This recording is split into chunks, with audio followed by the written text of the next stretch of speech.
Happy Hump Day, everybody. Welcome to the Sean O'Connell Show on Utah's number one sports talk, ESPN 700 and 92.1 FM. Head on down to Big Willie's while you're listening, 1717 South Main. Grab the hot lunch, craft food menu. Everything is delicious from the mains down to the sides. If you're looking for an adult libation, they've got plenty of those. If you want just a soft drink, no problem there. Maybe you want to shoot some pool during your lunch break. They've got it all for you at 1717 South Main, Big Willie's. Salt Lake City's sports bar is the official sponsor of the Sean O'Connell Show. And right now, if you go down to Big Willie's and you say, hey, I heard about the show, or I heard about this place on the Sean O'Connell Show, they're going to enter you in a drawing where you can win two club-level tickets to a Utah Mammoth game. They're actually going to do the drawing on that thing next week, and we're gonna be there live for it, I think, is the plan now. So head on down to Big Willie's, say, I heard about the lunch, I heard about the drink specials, I heard about all of it on the Sean O'Connell Show. They'll say, all right, what's your name? They'll put your name in some kind of fishbowl, and we'll do a drawing where you get two club-level tickets to a Utah Mammoth game. And let me tell you, that's the hottest show in town, baby, the Utah Mammoth. Stanley Cup contenders after knocking off the Colorado Avalanche, the hated Rocky Mountain rival, in overtime, 4-3. What a night at the Delta Center. I am peanut butter and jealous of any of you who had an opportunity to be there live watching Sergachev and Gunther's overtime goal and Schmaltz continuing his contract year, starting off to a great, like a blistering hot month. We didn't even talk about this. Schmaltzy on Friday night with the hat trick, right? And now he scores the first goal of this game against Colorado. With Ryan Smith talking to ESPN while it's happening and able to talk him up after that. Like, power play goal for Schmaltzy there. And here's the thing. Somebody on Friday night put a $12 bet on Schmaltz to score a hat trick. Of course, that is prohibitively unlikely for anyone to score a hat trick. And if you were going down the list of which Mammoth players were most likely to score a hat trick for this hockey team, you probably would have started with Gunther and then maybe Keller and then maybe Cooley. And then you're getting down to like Schmaltz hater over here. I'm not a Schmaltz hater. I am a Schmaltz supporter. Schmaltz realist. I'm a Schmaltz realist. And it was like a $12.99 bet, which I didn't know you could put in. They ended up making like $1,500 on that bet or something because it was such long odds for Schmaltz on Friday to come through like that.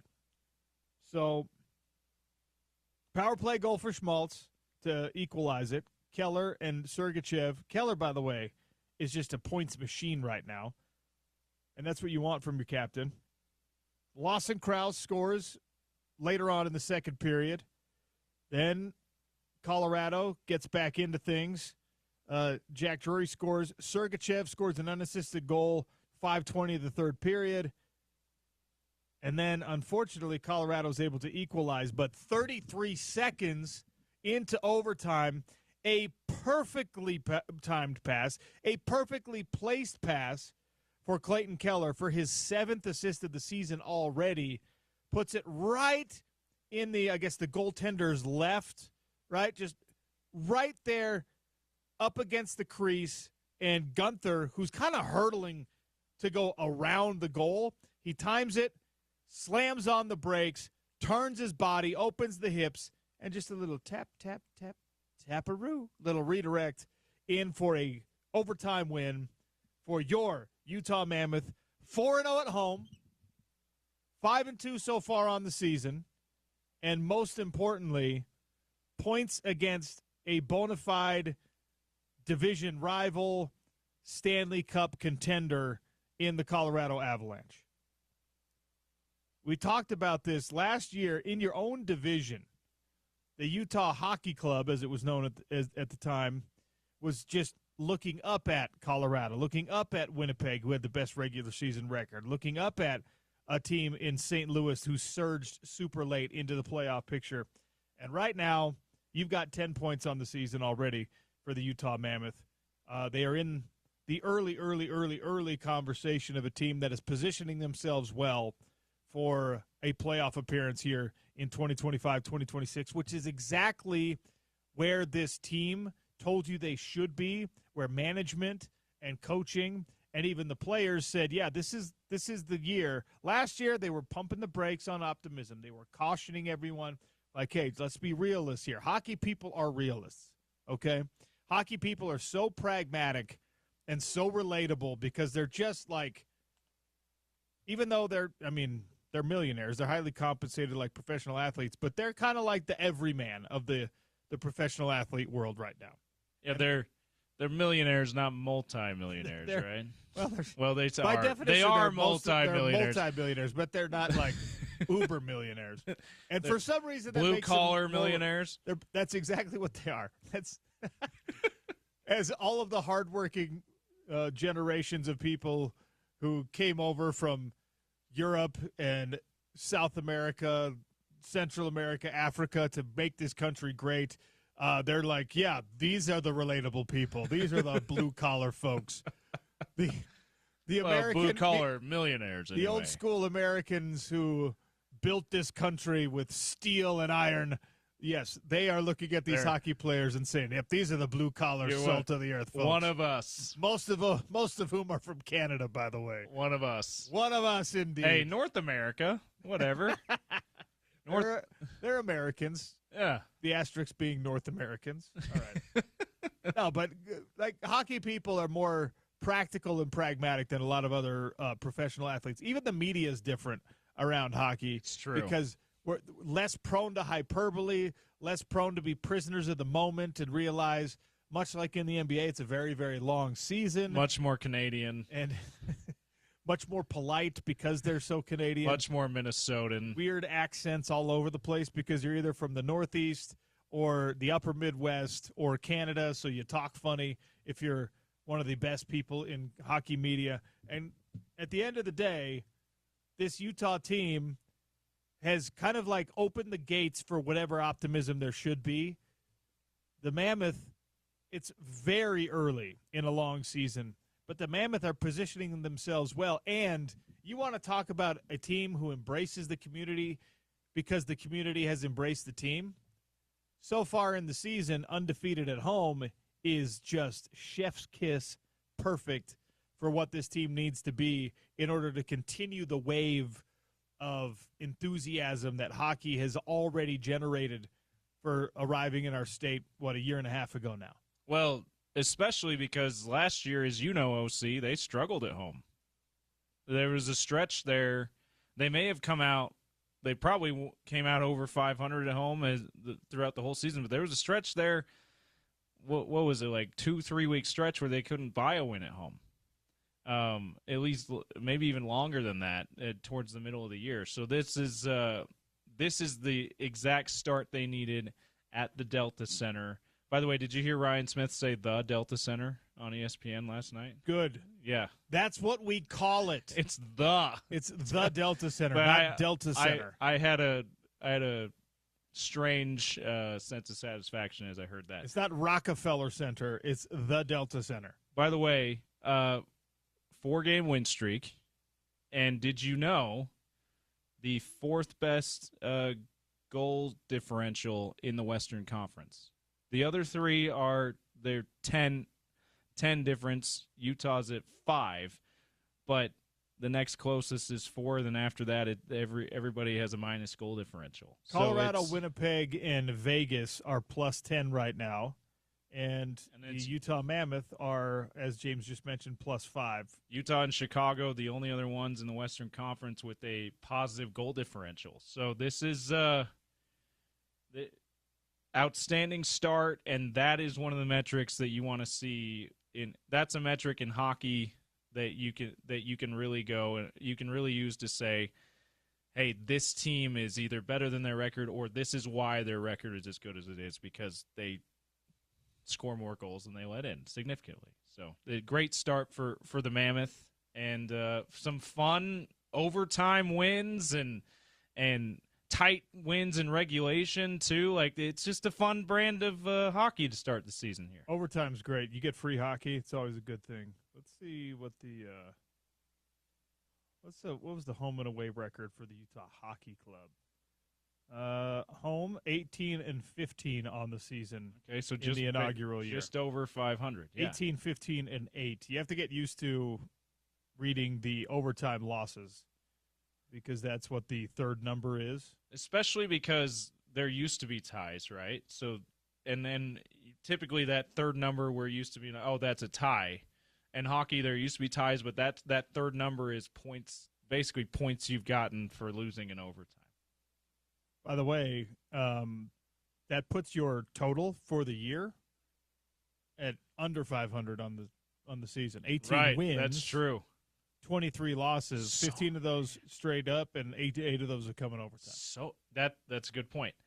So many overtime games at home at the Delta Center. That was one silver lining to it. You got some really exciting games last year, but just not enough wins at home. More wins on the road for the club last year. They had 20 wins on the road, 16 losses, and 5 overtime losses on the road. So, at the end of the day, you ended up with 38 wins, 31 losses, and 13 overtime losses.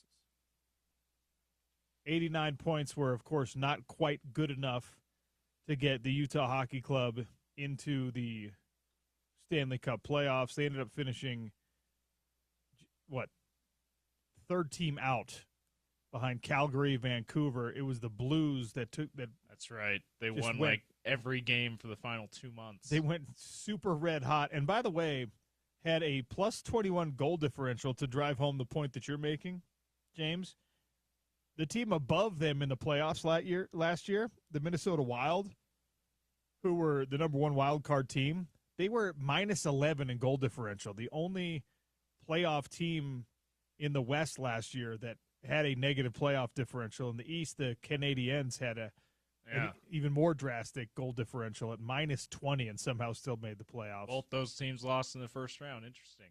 No, you have those outliers, absolutely. Like we saw in baseball this year too. The Cleveland Guardians had a negative run differential, and they were like the Blues of baseball. The Blues run last year to make the playoffs. The Cleveland had a similar run to win the division, but they had a minus run differential. You have those outliers, but generally you're scoring more than you're allowing. You've got a great record, and so that's definitely something that's on Utah's side to start the season.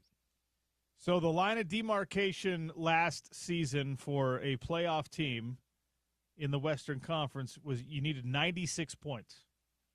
If you're in the East, you could get away with having 91 points total on the season. And right now, this Utah team, thank goodness, is in a really nice spot here in the early goings of the 2025-2026 season. Anything can happen, blah, blah, blah, et cetera, et cetera. You got to make sure that you stay healthy. We got 75 games left or whatever. Yeah.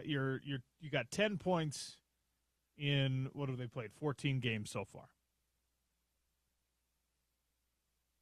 Right now, the Colorado Avalanche, the team you just beat last night, I'm making sure I get this right, yeah.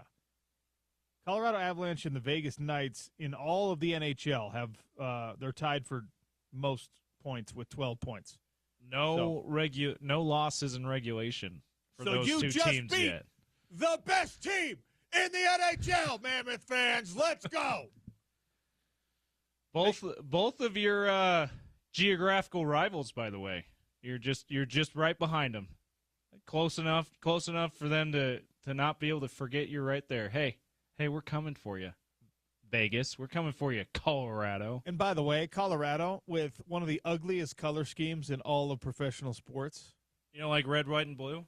It's not red, white, and blue, though. It's like Remember in the 90s when everyone went with like weird, it's like Brandywine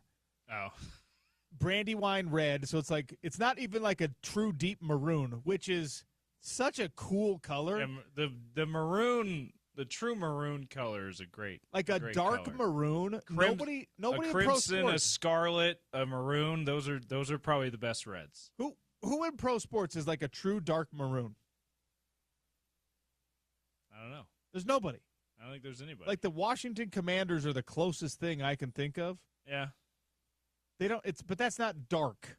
You know what I mean? Like my dear old Jordan High School, we wore maroon uniforms that when they got wet, they were black.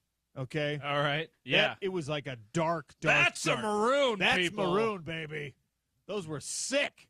And nobody else really does that. Maroon is a great, great color. Maybe they don't like the fact that it looks like a completely different color when it gets wet. I don't know. Seems silly. Nobody does it. But yeah, the Avalanche, it's like it's blue, but it's not like a true blue. It's not a royal blue. It's not a navy blue. I was going to make a joke about how you must be anti-American, but you're doing a good job of describing the nuance. It's like this is what happened in the 90s, okay? And that's, of course, that was the inception of the Avs. In the 90s, every professional team went out there, and there must have been some kind of, like, is that when Adobe Illustrator was invented or something? Is that when everybody got the Windows was in its infancy? Everyone got the Microsoft computer that had the little paint bucket. You could just like change everything. You know what I mean? Select, click the paint. Like you could finally have a different colored font. You went to your computers class in 7th grade, and you were just like, wait, I can type this thing up, and I can do it in dark green. And your teacher just rolled their eyes and just like. Yeah. Yes, you can select the font color. For my generation, it was the type of font. Yeah. And everyone liked to use Comic Sans. Is it Comic Sans? Comic Sans is the ugliest. Comic Sans. Everyone liked it, myself included, because it looked so much different. James was out there using wingdings. And people were, and I had one teacher that was like, you have to use Times New Roman. I'm not letting you do anything else. If you don't use that, you get a 0. I'm like, okay, fine. I won't use Comic Sans this time. Yeah, your generation is the reason why like the APA and MLA formats had to be standardized. True. By the way, huge tangent here, but I had a young men's leader who one of his favorite stories was to tell us in '94 he sent an email in high school. He figured out how to send an email. And he got sent to the principal's office because he sent an email? Because no one knew what an email was. And they're like, we don't know what you did. Do you I mean, you're Did you just hack into the mainframe, son? Yeah, so they brought him in because they're like, we don't know what you did, but we're not sure it's a bad thing, so we have to keep you here till we figure it out. What an innocent time. You're obviously older than that, but do you have anything like that? And with computers that you just like shook your whole all the adults at the school? I'll tell you what, the computer lab gaffe that happened when I was in 8th grade was like, you actually should have been sent to the principal. Yeah. There was this kid who was just like, there's those kids who were just delinquents from the time in kindergarten. Yeah. We had one of those guys. Okay. Every grade has one, right? Every grade at least has one. Probably one, more than one, several, whatever. This man, he lives in infamy among my like group of friends because he was the kid who would like make weird, like he'd have like a samurai sword at school one day and make weird threats. And he went completely off the rails in the computer lab one day, and it was bad news, man. It was like just with stuff he was writing. Yes. It's not for the air. Yeah, I'm not going to ask specifics. I just wanted to know the nature of what, like, is stuff he was writing. I'll tell you, it was like, okay, so you had to sign in on the computers to do, it was when we were learning our home row keys, okay? Yeah, okay. And you were learning how to type, your typing class. Which are, I don't even think, they're either going away or they've completely gone away from schools, by the way. So we were doing our typing class, and he was you had to put your name in on like the sign-in screen, so you could see everyone's name. Right. Yeah. But there was no limit into how many characters you could make your name. Oh, so he just went off as his name. And so he wrote this no. very disturbing manifesto as his name. Oh no. And it was not good. Okay, so and it was up on the projector screen, so all you could see it. What a different time it was in the computer world. And for some reason that permeated all the way into professional athletics. Yeah. Where teams were just like the Detroit Pistons are the best example. You know what's not good enough anymore? Red, white, and blue. We need maroon, teal, and mustard and black to be our colors. And everyone's just like, hell yeah, dude, let's go. I didn't mind the horse, the iron horse part of the logo. Cool. Everything else about it, like, just keep your red, white, and blue colors. I mean, I remember in the 90s thinking that was great because I was 13. Right. And the louder the better when you're that age. 40-year-old me would have been like, what the heck? Teal, baby blue, in a lot of cases look well, but not when they're that big of a distraction from your brand, do me a favor, James. Go back and look at the Avs colors now and just realize it is 1991. By the way, to your point, staying in the city of Denver, the Nuggets had the ugly red at the same time. It was like That's brown and red. The Nuggets. Everyone talks about the Nuggets throwback jerseys like they're the greatest things ever. No, there's a reason they moved away from that. What they have now, Warriors hideous jerseys. Yes, the orange and they tried to do the same thing that the Pistons did with the Iron Horse. They did like an iron warrior. Yeah, did not look. It was dumb. It was terrible. No. Although that, for Warriors fans and NBA fans, that era is looked back fondly because that Baron Davis team was a really popular team. Sure. But, yeah, it's just So, by the way, you're terrible. Colorado Avalanche, I don't care how many points you have. I don't care how good you are. You're hideous. No matter what, you look terrible. And we're coming for you because our mountains are better than yours. That's right. And they're a lot closer to the city. And everyone in the country thinks that Denver is what Salt Lake City is, where you wake up and you look out your window, and 2 miles away there's beautiful mountain peaks. Not what Denver is. Not what Denver is. Denver is the airport's far away, all right? And the mountains are far away, and you get the nasty clouds and dirt and mess that blows in off the plains. It's Denver. You suck, dude. Yeah. By the way, you know who else agreed with that? The makers of one of the greatest comedies of all time, Dumb and Dumber. They said they were in Aspen. They filmed that in Utah. All right? Correct, I guess. So Utah Mammoth with a huge overtime win against Colorado last night, and now the Utah Jazz are in action today. The Jazz season, look.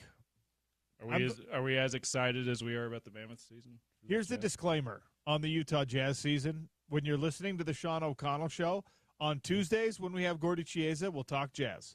On Thursdays when we have Gordy Chiesa, we'll talk Jazz. If the Utah Jazz are going to give us another 17 to 22 win season, I'm going to talk about Ace Bailey and his development. I'm going to talk about Walker Kessler. I'm going to talk about how much we miss Lauri Markkanen because I like that guy, and they're going to get rid of him in a stupid move. And beyond that, this Utah Jazz team just doesn't move my needle. Whether it does for you and whether it does for the ratings, I just have a hard time being the kind of radio host, being the kind of sports fan who's just like, well, just because they're ours, we love them.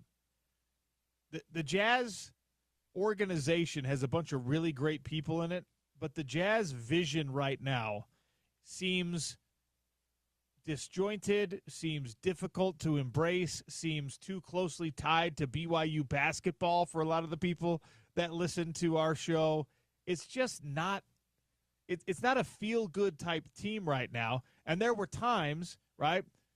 Stockton and Malone, I obviously wasn't working in that era. Stockton and Malone, everybody in the state was behind that team in a way that you got caught up in it, even if you were like a young kid or you were a fan of another team, you got caught up in the greatness of what that team was doing. I think you could say that the Darren Williams and Carlos Boozer and Andre Kirilenko and Mehmet Okur teams kind of like captured a small portion of that as well, where you just couldn't help but learn to love them. And I would say Donovan Rudy, same kind of thing. It's a small portion of that. Sure. And Donovan, that was, I think, a lot more purposeful. I thought that Donovan Mitchell kind of went out there and he grassroots movement his way into people loving that Utah Jazz squad because he showed up at high school basketball games. Barbecues. He was like a member of the community in a way that John and Carl never were, that Carlos Boozer and Darren Williams never were, that AK, like, he would pretend he didn't speak English. You know what I mean? Like, Donovan Mitchell was showing up at BYU games, Utah games, Weber State games. He was going everywhere. And obviously we know how that ended, but this Utah Jazz team is not engaged or engaging the same way that those were. And if they can start winning, it fixes it all. I get that. But right now their it's not going to be this season. Unspoken goal is they don't even really want to win. Yeah, that's not going to be this season. We love our Jazz fans on social media, guys, our Jazz fans who text us, even our guy Gordy, who are a little more optimistic about this team. They're going to win like 30 games. We love your optimism, but that just don't let that make you way too jaded about this team because you should know they don't want to win more than 25 games this year. You need to know that. You know what the Vegas number is for Utah Jazz right now? It's in the teens, right? It's 18.5. Yeah. And it's because, listen, here's the main reason why they still want to lose this year. Their pick goes to Oklahoma City. You know, the team who just won the championship, who brought everybody back from that championship team. Everyone's under 30 years old. How do you as a Jazz fan want your your top 10 pick to go to those guys? The front office agrees. You can't. Well, if you're the front office, and it starts to play out the way that Gordy Chiesik is saying it might play out, then you go back to tanking like you did last year, where you're just like, crap, just kidding. Ace Bailey's hurt, guys. Which, listen, they are saying Ace Bailey is hurt already. He's the official designation for this game is illness. But in the preseason, he was sitting out with knee tendonitis. Yeah. Like maybe it's a legitimate case of knee tendonitis, but maybe it's a kind of knee tendonitis that, like, hey, if we were trying to win, he would be playing. What happened was they drafted Ace Bailey, and they were just like, we think this guy is going to be really good eventually, and he's going to take some time. And then Ace Bailey showed up, and he was just like, no, I'm already good. Yeah, they're like, oh crap! He had like back-to-back 25-point games in the first two preseason Ace, games. we don't want you to be good now. And he's just like, oh, well, I'm good though. Isn't your knee sore? I'm a good basketball player. Yeah, your knee's sore. Look at that. Look, I'm athletic, and I have incredible spacing and awareness. I have a really good shot. Like, I'm good. And they're like, here's the thing there, Ace. We don't want good until 2027. Could you just not be good until then? And so they're like, tendonitis, baby. Yeah, your knee looks a little sore. It's not. It looks that way, though, right? It is. Okay. The value menu that exists at the Delta Center, which is absolutely wonderful, like the $3 nachos and $3 ice creams and stuff, and the $2 waters, for the Utah Jazz, they should reduce it to $1. Free. Free hot dogs for everybody. In fact, limit like 5, I guess. We'll give you $2 if you eat these nachos and this weird cheese. How about that? So you can go make some money at a Jazz game. Oh, man. Now, should we bring back the tank race update this year, OC?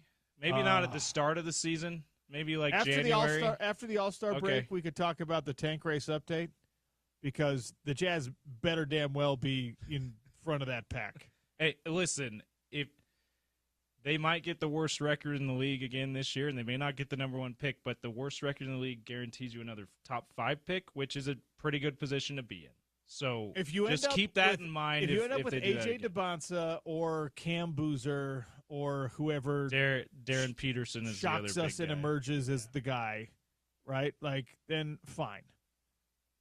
But goodness gracious, if Jazz fans are expected to suffer through another year like last year and you end up with the worst possible pick, I'm calling Adam Silver and I'm sending him a sternly worded email in Comic Sans font and maroon-colored font.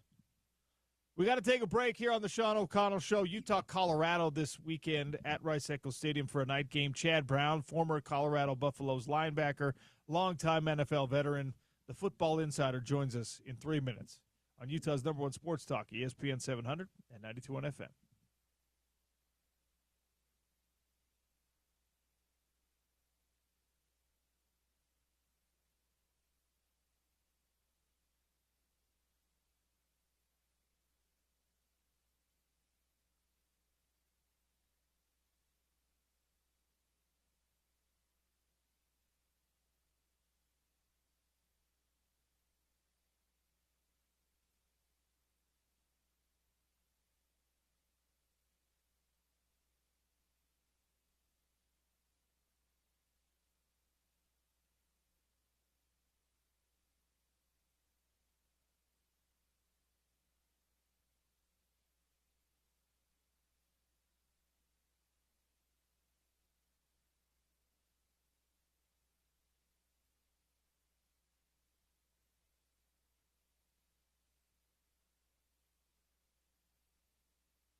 Welcome back to the Sean O'Connell Show on a Wednesday, getting you ready for Utah looking at a bounce-back victory, they hope, against a Colorado team who Kyle Whittingham assures us is better than their record. We know that Coach Prime is a good coach. We know that he's an excellent recruiter, and they've got some athletes over there in Boulder. Joining us to talk about this game and all things going on in the world of college football, Chad Brown, former Colorado linebacker, longtime NFL veteran. Chad, welcome to the show. How are you? I am fantastic. Thanks for having me on. Always great to talk ball. Chad, did Coach Prime ever call you and say, "Hey, I'm putting all the NFL guys together, and we're going to coach this Colorado team"? Have you been? Has that offer come? That offer has not come. It seems like you've got to have a tie to Coach Prime. Maybe you wear a gold jacket like Warren Sapp and Marshall Faulk. He has not had former Colorado Buffaloes on the staff. Other NFL guys, but not former Colorado Buffaloes. So there's a Coach Prime era where he's not necessarily grabbing onto the past greatness of the Colorado Buffaloes, unfortunately. It feels like I totally understand the strategy of tapping into his reputation as an all-time NFL great, and even filling out the coaching staff with guys like that. That's something that can appeal to these young kids, and if it doesn't appeal to the young kids because they didn't watch a lot of football growing up, it will at least appeal to their moms and dads who did watch guys like Sapp and Prime and Marshall Faulk.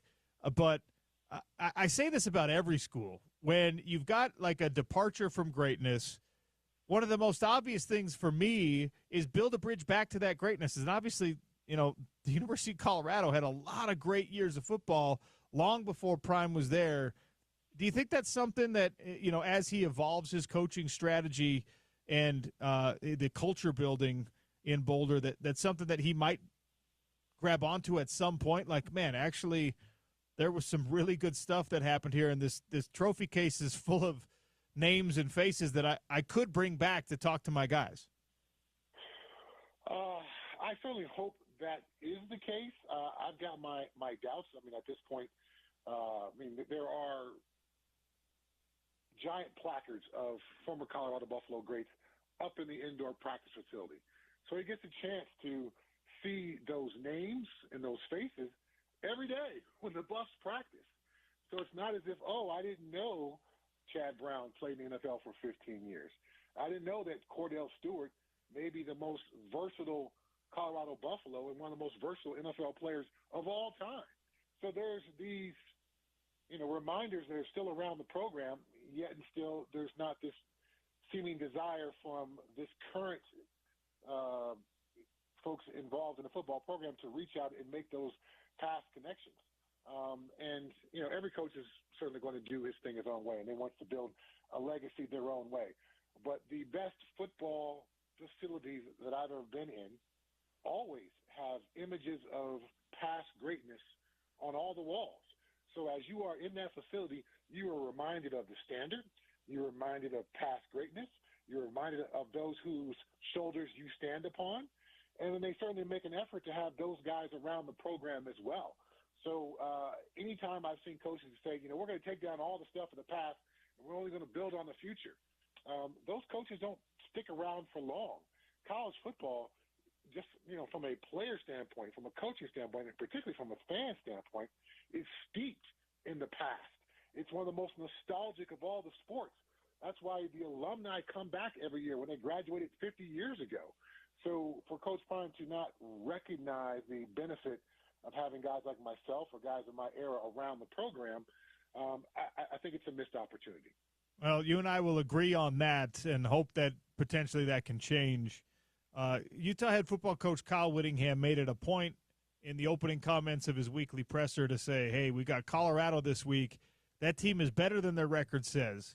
And I'm not a huge believer in quality losses necessarily in college football, but the losses have come to a Georgia Tech team that is, number 7 in the country right now, a Houston team that's a heck of a lot better than we thought they were going to be.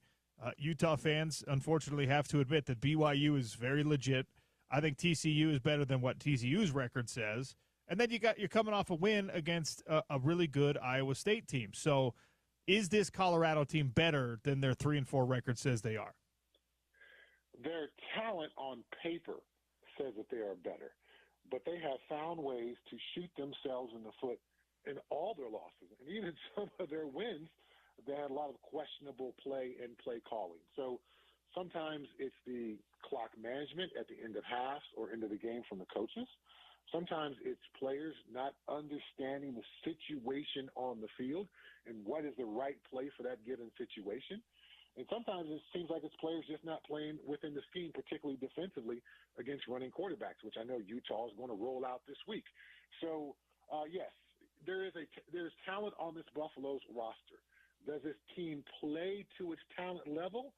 Outside of some isolated circumstances, they really have underperformed below their talent level for most of this season. That's coaching, right? I mean, when a team is not as good as the raw talent says it should be, that's a coaching problem, is it not?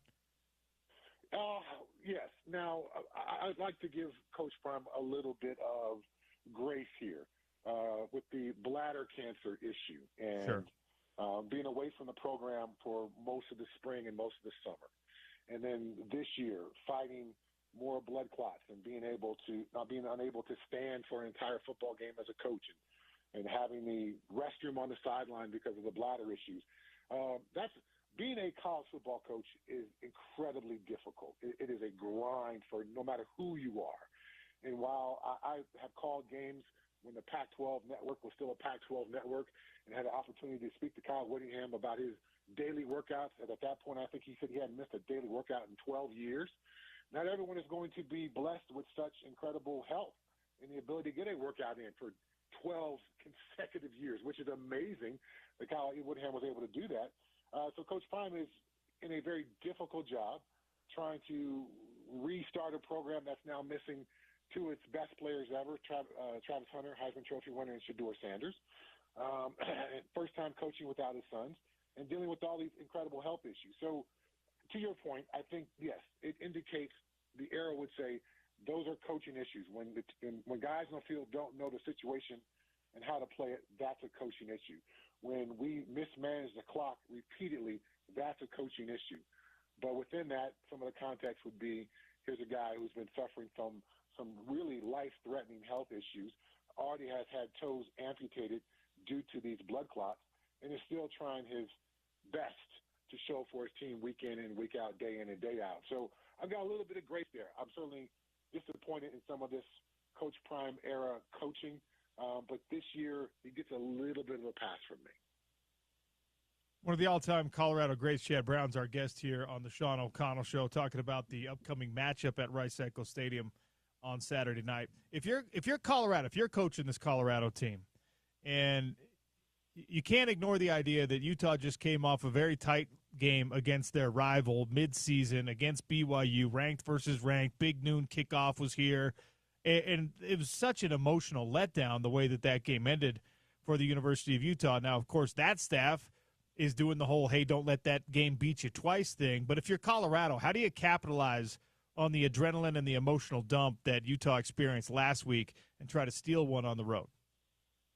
Well, you've got your emotional high coming off your best win of the season. So, so often in football, it's less about who you play and more about who you are and who you show up to be on any given game day. So for the Buffs to get that win against Iowa State, their best win, Caden Salter had his best football game of the season, a guy who's seemingly lost confidence earlier this season with the quarterback shuffle that Coach Prime and his staff did, going through a couple of quarterbacks within a couple of games and going back to Caden Salter.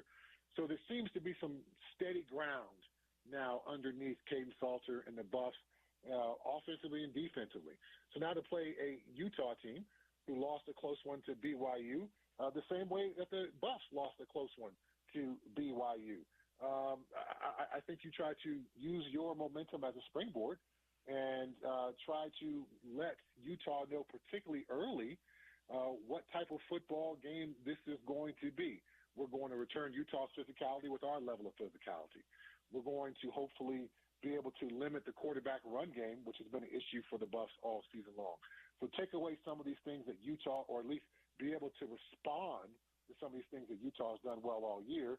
And then also, as I said, return with some of that confidence that win against Iowa State gave them. Last year, the Buffs had the luxury of, in a close game or in a third down situation, a goal line situation or whatever, crucial moments in a game, they had the guys, the dudes, that you could throw the ball to, or you could keep the ball in the hands of Shedeur Sanders, or, you could make sure that you could do something gadget play where Travis Hunter was going to have the ball in his hands. Is there a player, you get into situations like that multiple times a game where you got to convert. Is there a player or players on this Colorado team right now where they know, all right, if I put this in Micah Welch's hands, he's going to do right by us? Or is it Caden Salter? Is there even a guy on this roster that the coaching staff and the fan base and the team can have that much trust in? I don't believe so. I don't believe so. Omarion Miller is an amazingly talented football player. So he leads the Buffs in receiving yards. just a bit over Joseph Williams, 1 yard more, 371 to 370 yards, receiving yards. But at this point, it does not seem to be an established go-to guy. Obviously, when you've got the Heisman Trophy winner last year, you're going to find ways to feed him and utilize him in critical situations. And there was guys like Jimmy Horn Jr., who's playing in the NFL, who was probably second to Travis Hunter. There's yet to be someone like that truly emerge. So there's probably 5 receivers who could potentially be that guy maybe down the road later this season or next year. But this year seems to be, hey, maybe this guy's hot this game, and then maybe he disappears next game and someone else gets hot. So there's yet to be a truly established bell cow in the backfield running the football, nor a true number one receiver on the outside of the numbers.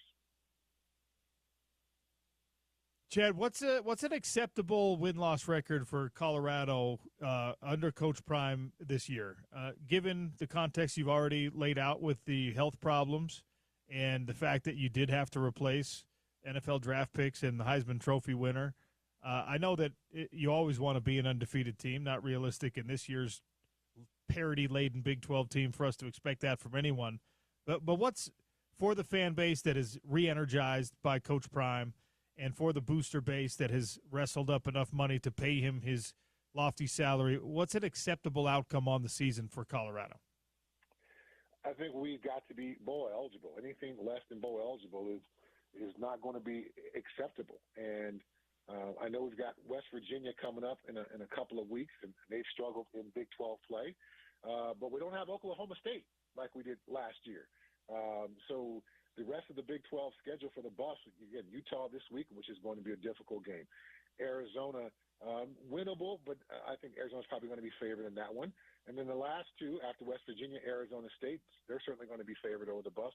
And then Kansas State, after struggling out the gates, is starting to play a little bit better as well. So it's not a slam dunk that the Buffs can get to 6 wins. They got 3 wins right now, and 2 of those wins were against Delaware and Wyoming. Not quite upper-tier competition. The Buffs hopefully can take some of that momentum from Iowa State and move that forward so they can become bowl eligible, because, again, that's probably the minimum standard that Buffs country would find acceptable. Do you think the success or lack thereof this year will have any bearing on Coach Prime's continued commitment to stay in college football? He's not coaching his sons anymore, which was very important to him. And the health is becoming more of a concern. And I don't know if he's the type of guy that says, well, we had a bad year, so I definitely have to come back for next year. If he's the guy that says, this is the success I want to build on for next year, I truly don't know which would be more influential for him. Do you think the results for the Buffs have any bearing at all, or is he in this thing for the long haul one way or another? I think from a heart perspective, he'd like to be in it for the long haul. Boulder has embraced him, and he's embraced Boulder as well. But those health issues, I think, have to be the biggest question mark. It's impossible for you to be a successful football coach and to miss the amount of time that he missed this offseason. It's impossible for you to be a good football coach and you are literally struggling in pain and can't, stand an entire practice or entire football game. We all know what it's like when you are in excruciating pain. You can't think clearly. You can't do your job well. So I wouldn't say he lacks the heart or commitment. I just think the health concerns are that significant where that could be the reason why he'd be forced to walk away. I think some of the shine has come off of him as a football coach, as you started this call with. Great recruiter, been able to get some fantastic athletes into Boulder, certainly brought the nation's attention to Boulder. The Buffs, despite having a losing record, continue to be one of the highest TV draws as far as college football goes. So he's done a tremendous job of bringing eyeballs and attention and money. But for an NFL owner to go, this is the guy who I want to coach my football team, the coaching on the field typically leaves something to be desired. So if I were him, I would focus on hopefully I can get my health in the spot where I can continue as a Colorado Buffaloes head coach and continue to learn how to truly be a excellent X's and O's game management coach, not just a guy with some flash, some swagger, and some recruiting prowess. All right, before I let you go, I'd be remiss if I didn't lean on to some of your NFL experience and expertise. Kind of a silly headline about the struggling Baltimore Ravens that they have removed the distractions from the locker room. They took the ping pong table and the game systems out to try to get guys dialed in and focused. As someone who spent, 15 years in the league, how does the locker room actually react to a decision like this? It's typically with some eye roll. And now most of the time this occurs when you go from a losing team and you replace a coach. In Seattle, we had Dennis Erickson, who won a national championship at the University of Miami. But he was fired. We bring in Mike Holmgren. So Mike Holmgren's, first move is to take TVs out of the weight room and TVs out of the training room. And so that's going to remove the distractions. And I've been on teams as well where the ping pong table leaves or the card table leaves out of the locker room. In the end, you need to build a culture as a coach that makes football fun, but certainly has a high level of accountability. The card table, when I was in New England, never left the locker room. The dominoes table never left the locker room. Why? Because there was a high level of accountability. Yeah, sure, play your cards, play your dominoes, but after you get all these other things done. And so the Patriot way of hard work, of knowing your assignment, knowing your job, knowing the situation on the field, knowing what the right play is to make in every single situation, that was so well established. They never worried about dominoes or cards or ping pong tables or pool tables or whatever else guys do in the locker room to entertain themselves. That was never a Bill Belichick concern. And if there were guys who were not doing their jobs and spending too much time at those games in the locker room, well, they weren't going to be there for long. So I always find it funny when coaches pull this because it speaks to your lack of understanding about your culture. And it speaks to the culture that you've built and the players not buying into what you're asking them to do. And the fact that you don't have leadership in the locker room who tells those guys, okay, after practice, play dominoes, play cards all you want. But during lunch, you might want to study your playbook because yesterday in practice, you blew two particular play calls. We got to find a way to clean this up. So, again, it comes down to coaching. So when those coaches pull that move and it's not a brand-new coach, I always find it more of a self-indictment than a true switch in the locker room, which then is going to force this team to play better. I appreciate that insight. I truly do. It's not super common. We get to talk to guys who've had a decade plus in the NFL. Enjoy the game this weekend. Appreciate your time as always. Thanks again. Well, thanks for having me on. I appreciate it. Good talking to you. Have a good one. Chad Brown, legendary Colorado linebacker, longtime NFL veteran, spent time with really great organizations. Steelers, Seahawks, boo, Patriots. I'd forgotten that he was on Bill Belichick coach Patriot teams. So, yeah, absolutely. And Bill Cowher, Mike Holmgren, Bill Belichick, like three legends of head coaches, too. Yeah. Chad Brown's got a wealth of football experience. Big thanks to him for jumping on. And by the way, to the point of that early part of that conversation, I understand if you're Deion Sanders, you don't want to bring in every former Colorado Buffalo to weigh in on what you should be doing with the program or to speak to your team or whatever. But why are you not having Cordell Stewart and Chad Brown and those types of guys come in and talk to the team? Yeah, exactly. Like, or even like Joel Klatt was from those glory days. Like, what are you doing?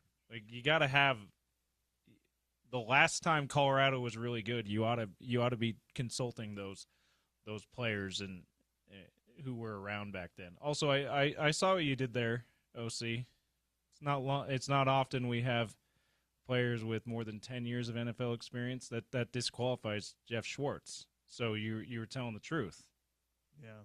We do get Weddle, we get Weddle every week, but more than 10 years is, dude, that's like, if you could play 3 years in the NFL, you're a monster. If you could play 15, yeah, that's outrageous. Into your mid-30s, you're good enough to stave off the competition of a bunch of hungry 20-somethings that are bigger, stronger, and faster than you and younger. That's the guys who do it for that long are aliens. All of them are aliens, but you're like a different level of alien if you can do it that long. All right, Hot Lunch is next on the Sean O'Connell Show. It's Utah's #1 sports talk, ESPN 700 and 92.1 FM.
Text in your prediction for Utah versus Colorado. Closest score wins a Baskin-Robbins ice cream cake from our good friends at Baskin-Robbins. All the Northern Utah locations participating here.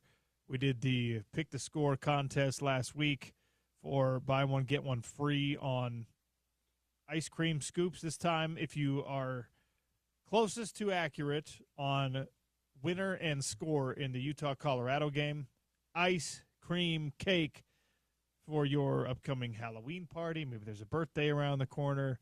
Maybe you're just enough of a glutton that you'll eat a whole Baskin-Robbins ice cream cake by yourself. No judgment. That's fine by me. If that's your thing, go for it. Just light a candle, turn out the lights, pour yourself a glass of milk, and house an entire ice cream cake. Absolutely. I thought you meant light a candle because the ensuing smells that might be coming afterwards. Sounds like a you problem, James.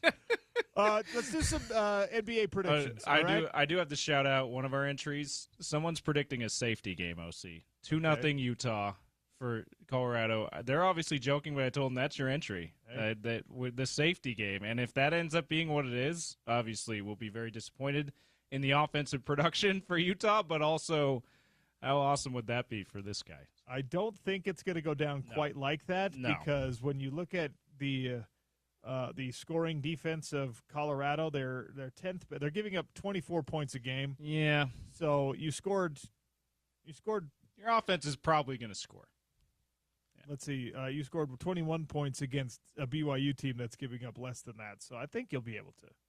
My hope is you'll be able to get over the 2-point hump that texter predicts. But NBA season underway last night. Blockbuster games and, by all accounts, a successful opener, a successful debut. NBA on NBC back. It was fun to hear the round ball rock as an old school NBA fan like myself. Michael Jordan with a sit-down interview to kind of open his television appearances. Reggie and Jamal Crawford were really good with Mike Tirico. I love me some Noah Eagle as well on the Lakers Warriors game. So yeah, the good debut for NBA on NBC too. Luka almost with a triple-double, 43 points, 12 rebounds, 9 assists in what ended up being a 119-109 Warriors win, and then 125-124 Thunder versus Rockets. Double overtime. Classic. Alperen Sengun, 39 points, 11 rebounds, 7 assists. Gordy Chiesa highlighted the importance that man plays in the plans for the Rockets moving forward. So real quick, James, before we get to Trevor Riley to start hour number 2, we'll do what we did with Gordy yesterday. Do you have strong predictions on who the eventual champ is going to be, et cetera, et cetera? I do. I know there's lots of people that are like, other teams in the West have gotten better, including the Rockets last night, adding KD. And I know the last 8 years we've had a different champion. We're in almost unprecedented era of that right now in NBA basketball. Have you seen the talent, the young talent this Thunder team has?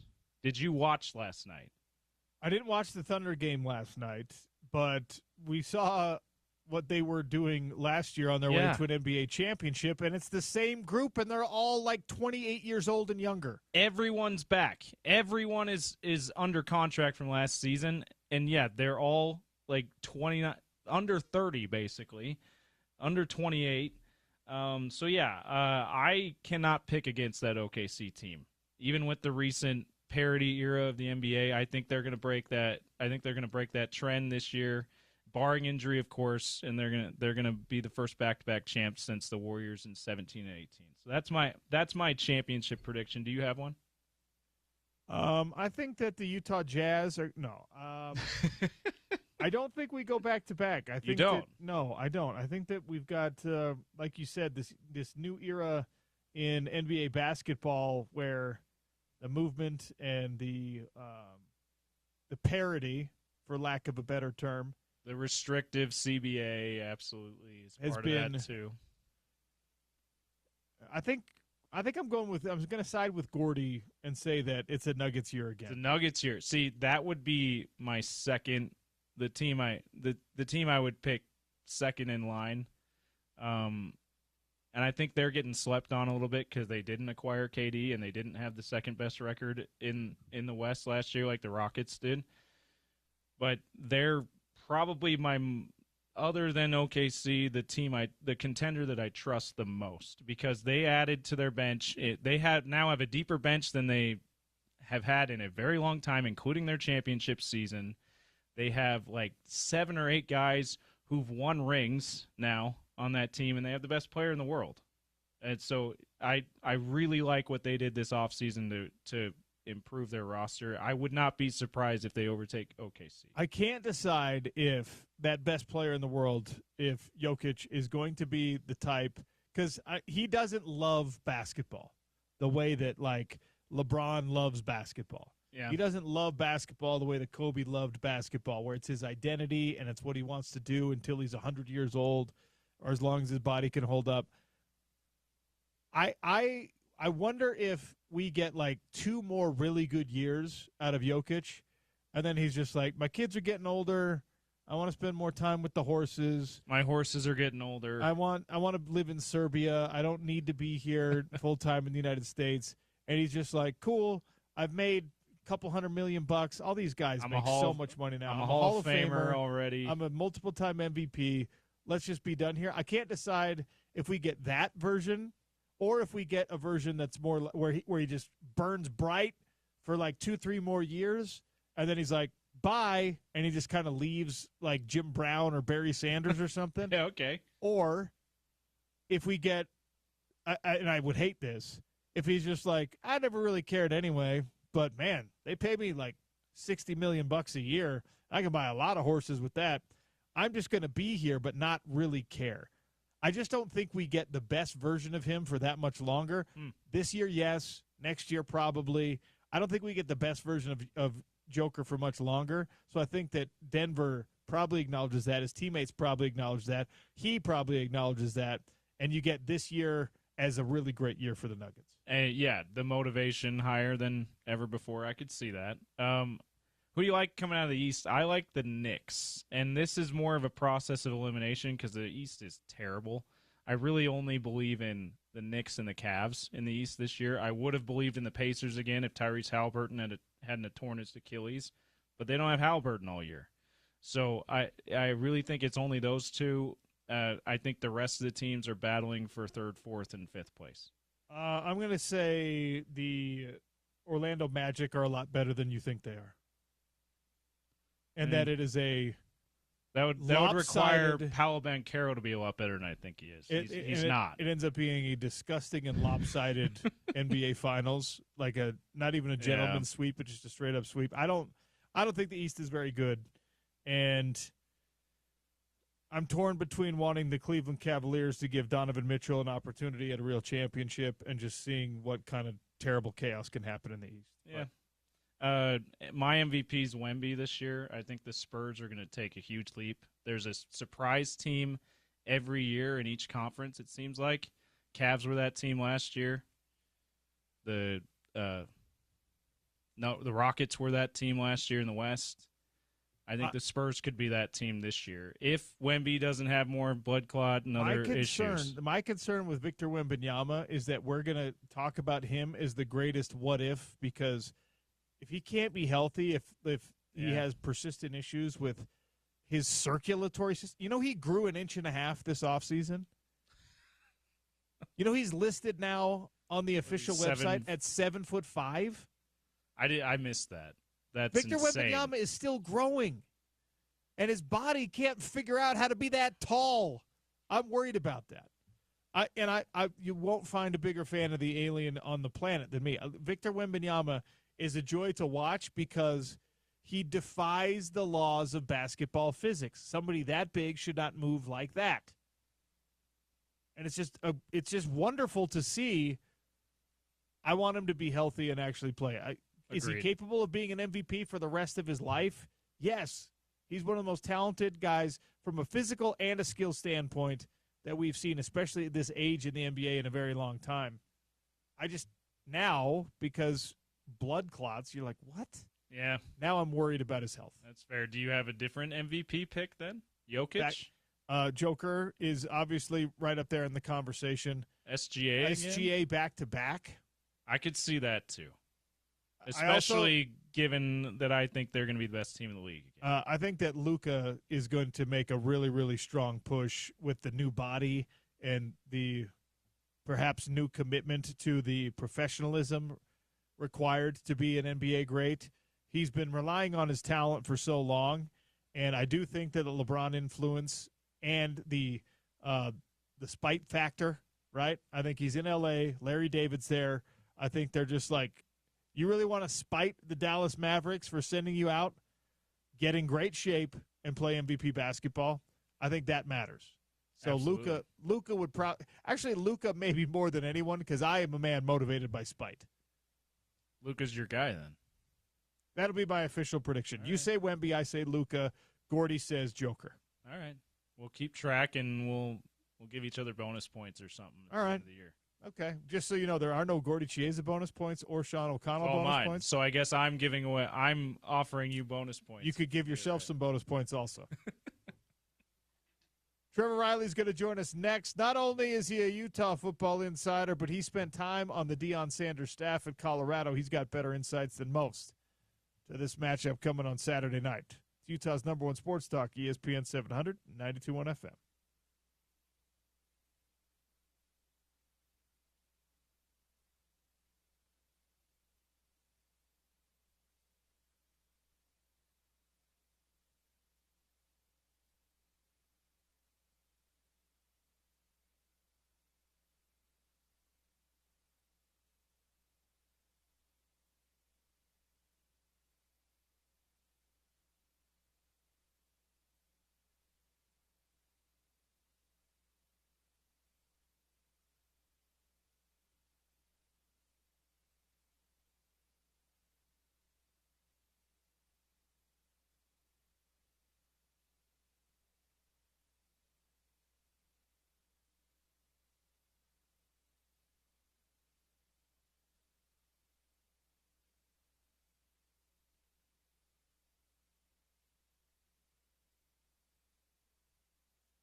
Welcome back to the Sean O'Connell Show. Welcome in the rattlesnake himself, Trevor Riley, kind enough to join us.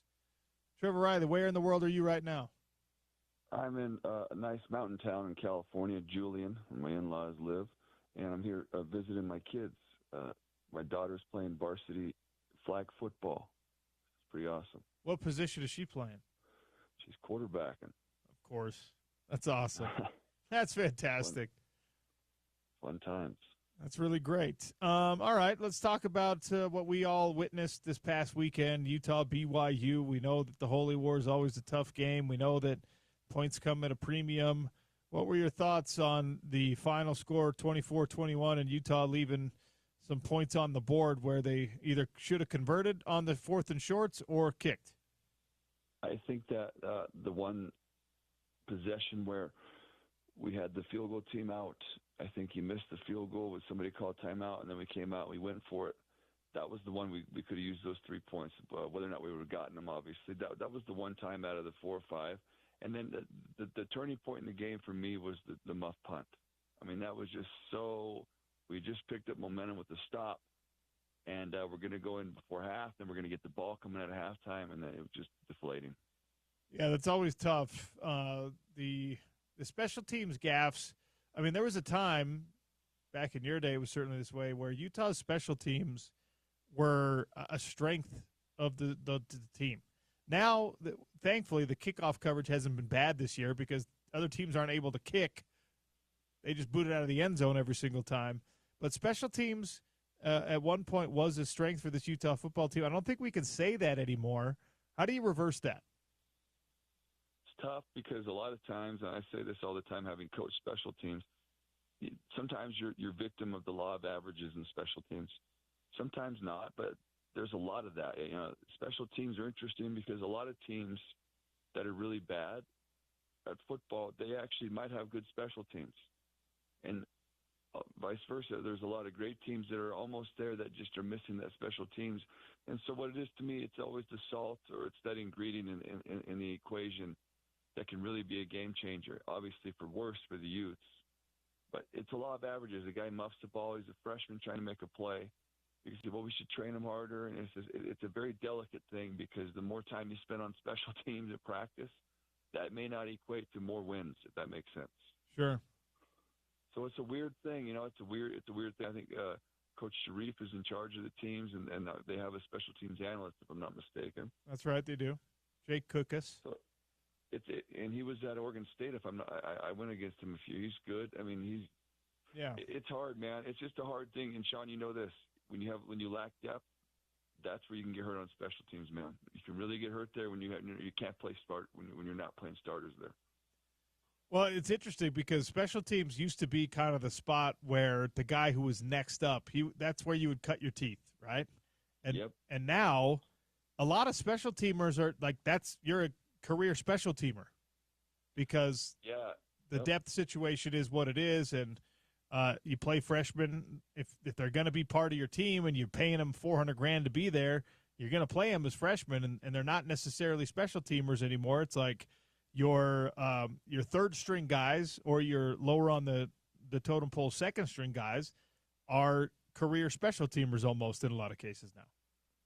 Yeah, it's tough because you want to make sure you get everybody a chance to at least play because you said it. You're paying these guys.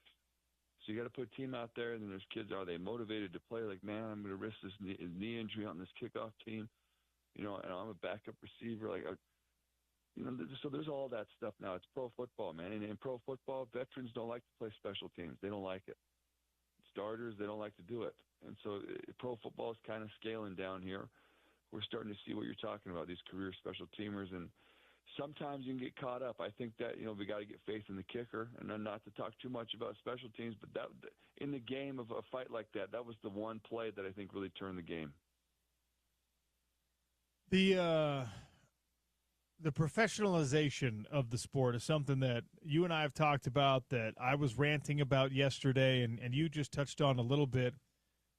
There are guys on this team, and I don't want to keep calling out individual names. People know who I'm talking about, where, like, if this were 2013 and you've missed that block so many times, or you've fumbled that ball so many times, or you've dropped that pass so many times, we're not going to see again until bowl prep. Like, they're just going to say, okay, can't trust him, and so we're not going to put him in. Now, those guys are paid money. You've been on a staff in this modern era of college football. How many times are guys given a second, third, fifth opportunity because you're paying them, not because they've reestablished trust in practice, or not because the coaching staff is like, well, that mistake was such a fluke, but because you can't waste the money and not put them on the field. Yeah, it's tough, man. At Colorado, we used to have discussions about, this is crazy, but we used to have talks about make sure we get guys in. And I'm thinking to myself, wait a minute here. This sounds like youth football here. Make sure we get guys in. And we said, well, dude, this guy, we've paid him $200,000 this year, $150,000. He hasn't played much. He's going to hit the portal on us. And that's a conversation that, it's different in every program. When I was in the NFL, New England was the place where that wasn't a thing. Once the practice started, all salaries were out the window. And we took pride in that. I'm not saying it's a perfect way to do things, but everywhere else I was at, the Jets, the Dolphins, you still had these type of games in there where guys were either early draft picks or recent free agent signings. They always got more chances. It's just a natural way of things. Now, it isn't the same everywhere, but I got to tell you, man, we need more money. And I know that sounds real cheap, right? But at the end of the day, if you look at what we're spending outside of revenue sharing, I think we're tied for last of Power Four, if not second to last. Man. It's tough, man. How do you answer that? It's tough. We don't have money. So now you're spending money and say, well, shoot, are we playing these kids? And the whole thing is just, you touched on it. It's professionalization of sports, and it's at the highest level. You see this on Sundays at the highest levels as well. Trevor Riley's my guest here on the Sean O'Connell Show, talking about the fallout from BYU, Utah, and now getting ready for Colorado. Look, this Colorado team is talented, and they have not necessarily won the games that some people thought they would win. There are also, you can make a case that if you believe in quality losses, they've had some quality losses where they played decent against really good teams and just didn't come out on top, including a loss against BYU. Houston's better than we thought they would be. Georgia Tech's a top 10 team in the country right now. But what you know about this Colorado team, and you know more than most because you were on that coaching staff not so long ago, are they capable of overcoming a 3-4 start to cause problems for somebody like Utah? Dion hired Pat Shermer and Livingston from Cincinnati to be his coordinators.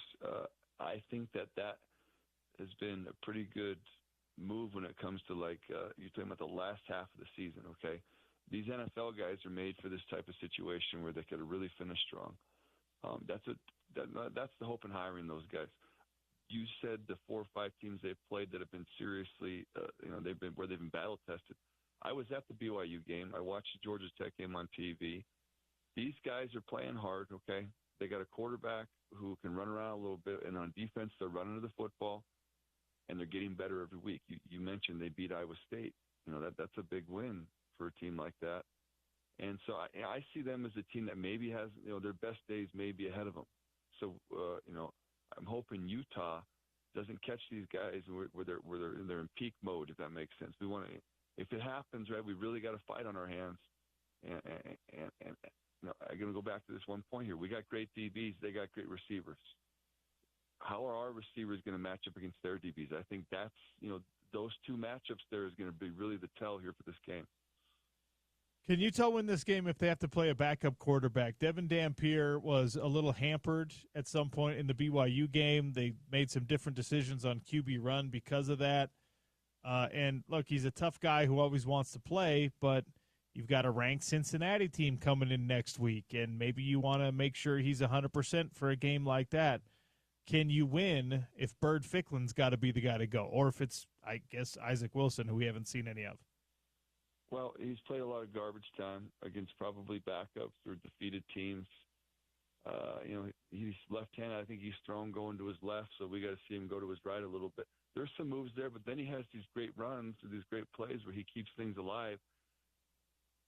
He's an X factor. Okay, if our starting quarterback, if his leg's banged up, how valuable is he now? As a shorter quarterback who can't move, that could be Duck and Chuck. So it may not be bad to have the young guy in there if the kid's really banged up. Again, these two coordinators, right, they're going to be ready for this. And so we have to really fight. When I'm looking for the Utes this week, how tough are we going to be in those critical situations? How about 4th down, 3rd down? I think the defense has been awesome in those situations at times until the 4th quarter. So I think as a team, right, that's going to be this fight right here, man. You talked about Colorado's kind of been hanging in there. If we catch them on a tough, where they're playing well, dude, we have got to be tough in those critical situations.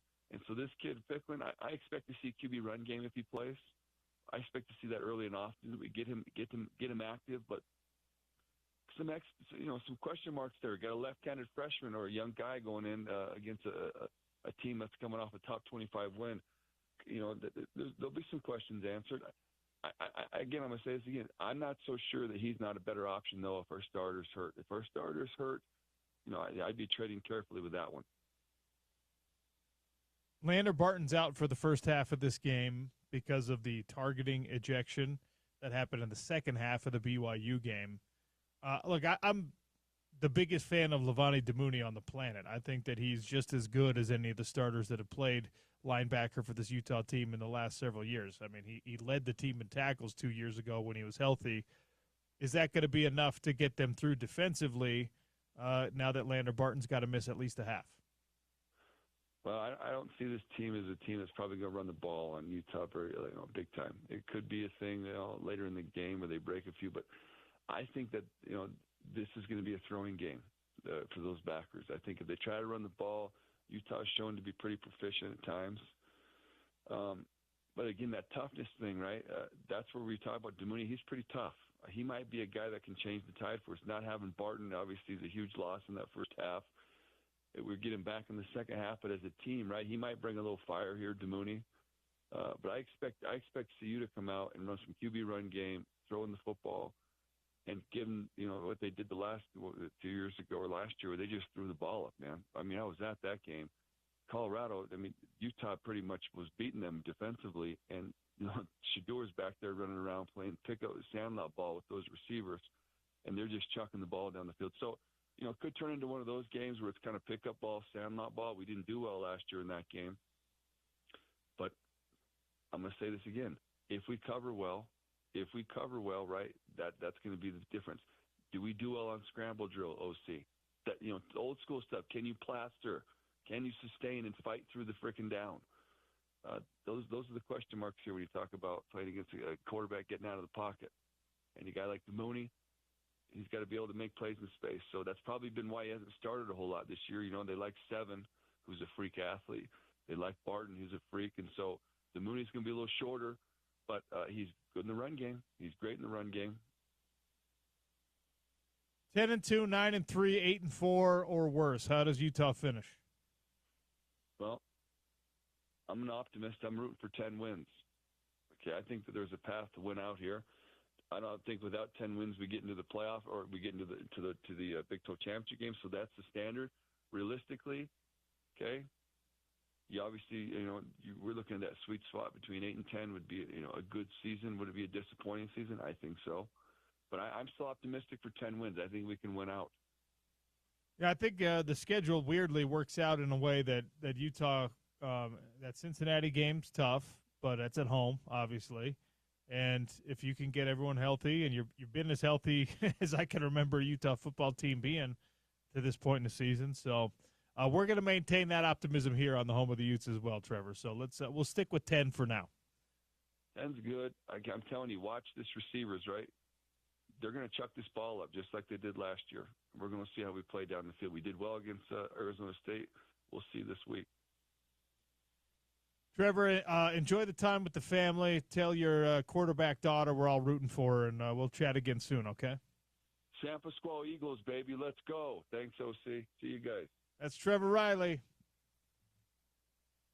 Spent some time cutting his teeth on the Utah football staff after his playing days, and then, of course, went to Colorado and was under Dion for a while. So he's going to be watching this game with great interest. 9437 on the text line says for the ice cream cake prediction, Colorado 13-10. Hey, get that prediction out of here. Colorado, come on. We're not calling Buffs wins here. You don't get an ice cream cake.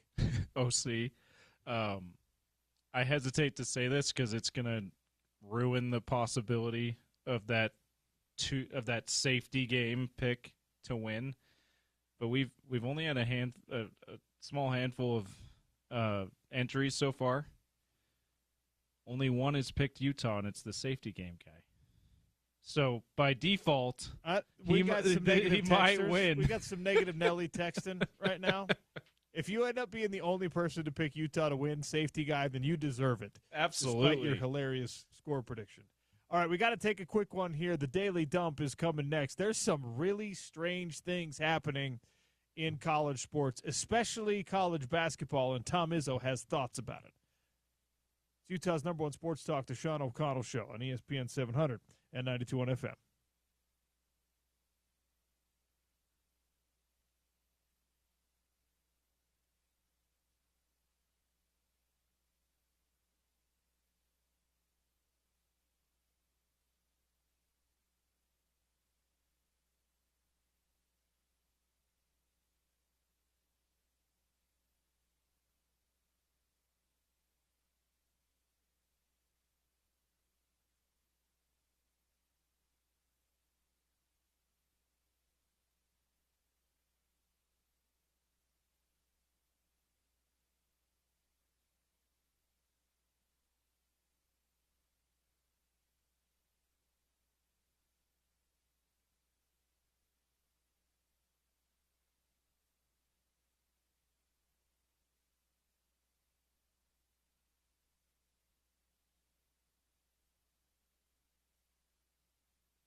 Time for the Daily Dump here on the Sean O'Connell Show, a potpourri of stories from the sports world and sometimes beyond.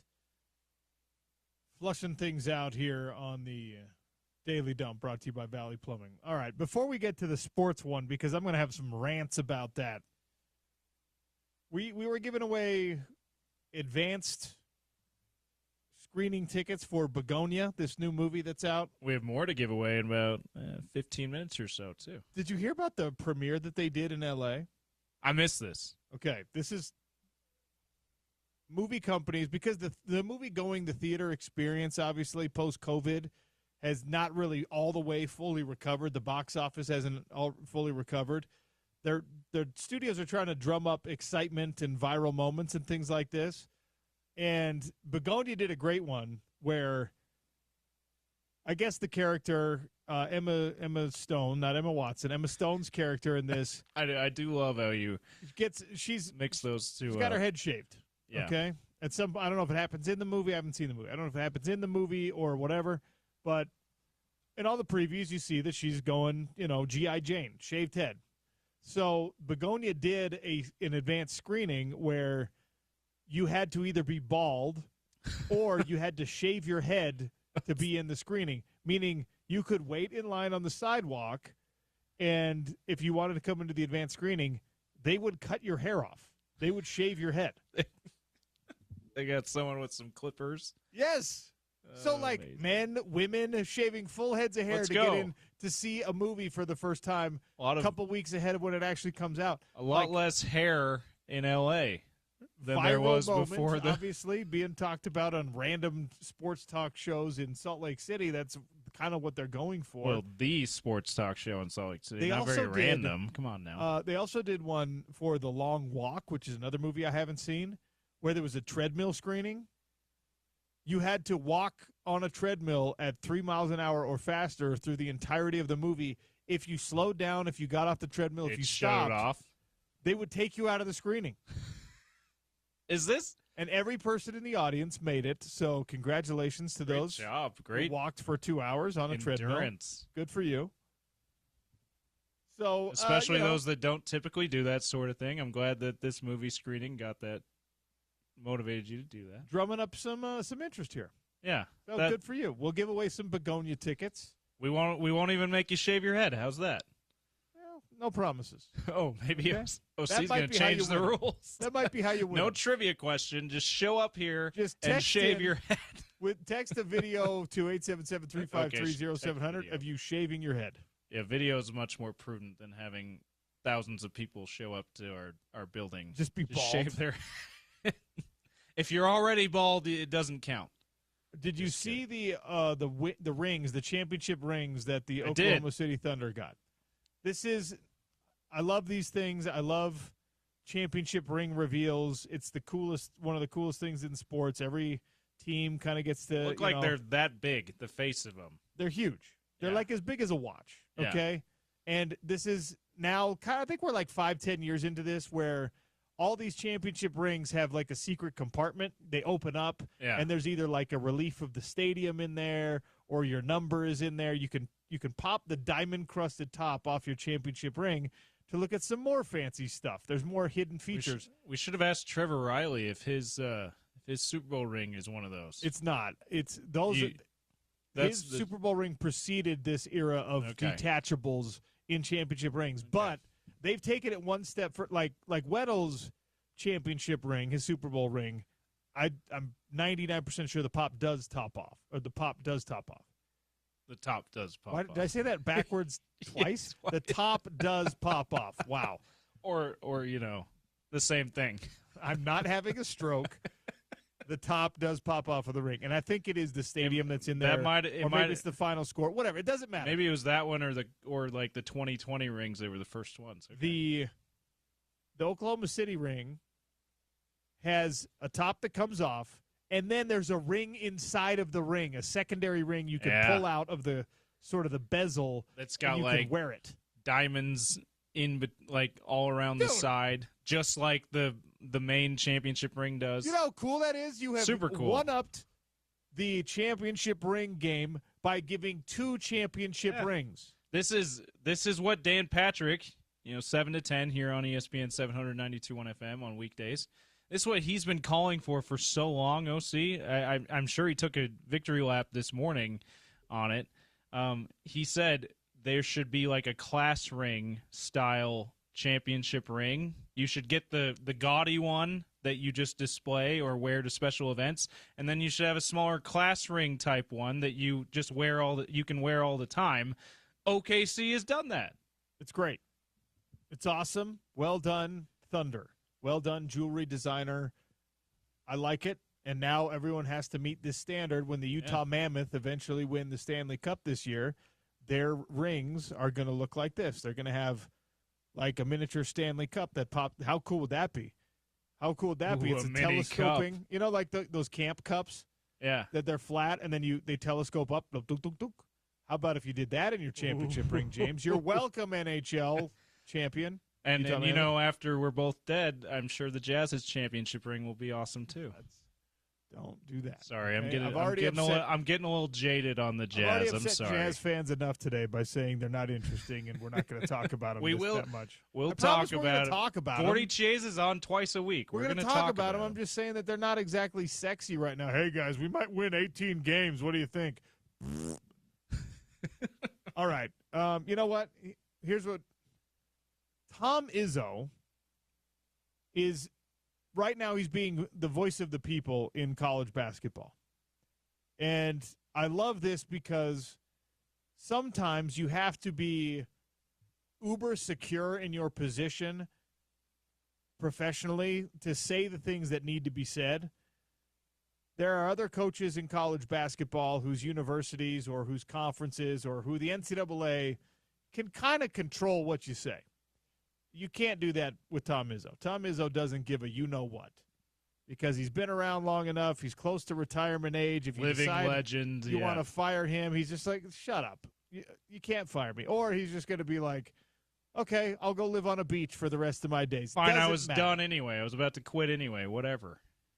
So Tom Izzo was addressing the news that Louisville, or the University of Louisville, if that's how you want to say it, has signed a player to compete in the NCAA, to compete in collegiate basketball, to potentially be on a tournament team this year, who has spent the last 3 years as a professional basketball player in the United States of America. This kid, this young man, is a more accurate characterization. Probably not a kid anymore. He's not a kid. He's not a teenager anymore. He's not a high school recruit anymore. He has spent the last 3 years playing for the G League Ignite and then the Maine Celtics, which, of course, are the Boston Celtics G League team. This is a person who has been a professional basketball player for 3 seasons. And somehow the NCAA is like, yeah, you could be eligible and play. Like the entirety of the purpose of the clearinghouse for decades was to determine whether or not you were academically eligible and whether or not you had ever engaged in any kind of professional activity that would preclude you from amateur status and competition against other amateurs in college sports. There's always been these weird loopholes where if you're a professional baseball player, you can come back and play college football. Russell Wilson. Hey, Danny Ainge, Blue Jays, then played college basketball at BYU. Danny Ainge, great local example of this, right? Danny Werfel did this. People named Danny apparently do this. If your name is – who was the Cowboys quarterback that they got from Oklahoma State who was like 28 when he was a rookie? Kyler Murray did this. Like, it's always been hey, you tried baseball, it didn't work out, so now you can go back and you can play your other sport, football or basketball. As long as it's a different sport. It's a different sport. That was what the rules were. Yeah. By the way, Jeremy Bloom, the former Colorado Buffalo wide receiver and punt returner, long before the NIL debate really heated up, he was a world-class professional skier. Oh. Olympic caliber freestyle skier, and there was this huge dispute after he came back to Colorado to play football about whether or not his endorsement money that he had received as a skier would make him ineligible in the NCAA. He had to fight that fight aggressively even after his career was over to keep them. It was ridiculous. And now imagine how somebody like that, who spent hours and hours and, years of his time and money on lawyers to protect his assets, now he's watching kids just get paid to play. It's wild. But Louisville now has a player who was a professional in the same sport and in the same country. The NCAA is so worried about litigiousness, meaning getting sued, that they're just like, fine. I don't want to fight this battle anymore. In the Daily Dump last week, James, we told you about the number one wide receiver recruit in the country who's an Ohio State commit who plays high school football in Ohio, and his family went to the Ohio Athletics Association and said, hey, NIL has to be legal. My kid should be able to capitalize on his name, image, and likeness. You know how long it took for that ruling to be changed? I think we did that story last Wednesday. It's already changed. On Monday, he was eligible to get NIL money. These powers, these authority figures, these organizations are so worried about the cost, the legal cost of this. They're just like, whatever, man. So what does this mean? It means that now there's now precedent that if you are a professional athlete in basketball, presumably also in football, although that's kind of a backward thing because nobody goes to play pro football first and then fails and then comes back. But in baseball, I'll give you an example of how it could apply to football. You can leave with 1 year of eligibility left, right? You have to play 3 years, and it might end up being 2 years of eligibility left if they get 5 years to play 5 at some point. That's right. You can leave after 3 years, and you can be like, okay, I flamed out in the NFL. I've got 2 years of eligibility left. I'm gonna go play for my college that I left early. You know how insane this is? The NFL is not going to change its rules, but like BYU is the perfect place for this to play in because you have to be 3 years out of high school, right? Yeah. Ryder Lyons goes on a mission, decides he's going to do a 2-year mission, so it times better with Bear Bachmeier's exit at BYU, okay? He comes to BYU. He plays 1 year of really solid football. He's like, okay, I want to go to the NFL now. The NFL, somebody drafts him in the 6th round. He makes a practice squad, whatever. And then he's like, actually, you know what? I think I'd rather go back to BYU. There's now precedent where you can be allowed to do these types of things. And obviously that's the football example, but where it matters most is in basketball. What this does is it allows guys, presumably, to have at least some kind of legal case to where you can go pro, you can test those waters, and when it doesn't work out, right back to college, where, of course, you can still get paid because of NIL. In basketball, this is now going to create a seesaw effect where you're like 1 year of college basketball, off to the NBA. Oh, it didn't work out. I don't want to move to Europe. I don't want to go play in China. I'm just going to go back and play NCAA basketball again. In 3 minutes, how Alex Jensen can capitalize on that for the Running Utes on the Sean O'Connell Show. What are we doing? It's just ridiculous. And Tom Izzo did a great job of elucidating his thoughts on it, and he said, the kids are not the problem. We are the problem, meaning the adults in the room. We are the problem because nobody is creating safeguards. Nobody is putting up roadblocks. Nobody is saying, hey, this fight has to be fought. You can't let pro athletes come back and play college sports. They can come back and play another sport. We'll see how it goes for them. There's only one counterpoint to this being absolutely ridiculous and should never happen. They have been allowing the NCAA has been increasingly laxed on international prospects who almost all of them have professional experience because you go pro a lot earlier as teenagers in basketball and soccer and almost every other sport in Europe than you do in the United States, right? So they have been allowing those guys to have NCAA eligibility even before the NIL era and before all this Wild West broke out. They've been letting those guys play college basketball, even though they had a year or more experience playing in the pros somewhere else where they're from. That's the only thing that's like, well, okay, why not let someone from the G League? But it's just so maybe none of that should be okay. Well, like maybe we need to go back to international prospects. Sorry, you already went pro. You can't play college basketball. I don't know. Maybe that is necessary. I don't know enough about the true level of basketball being played in like the Finnish professional league that Lauri Markkanen scouted into when he's 16 years old. I really don't. Now, like you said, it's a much different system over there. And a lot of times guys are kind of developed through a pseudo-professional club system anyway. So the rules on amateurism are thought of differently, et cetera, et cetera. This one, though, you can't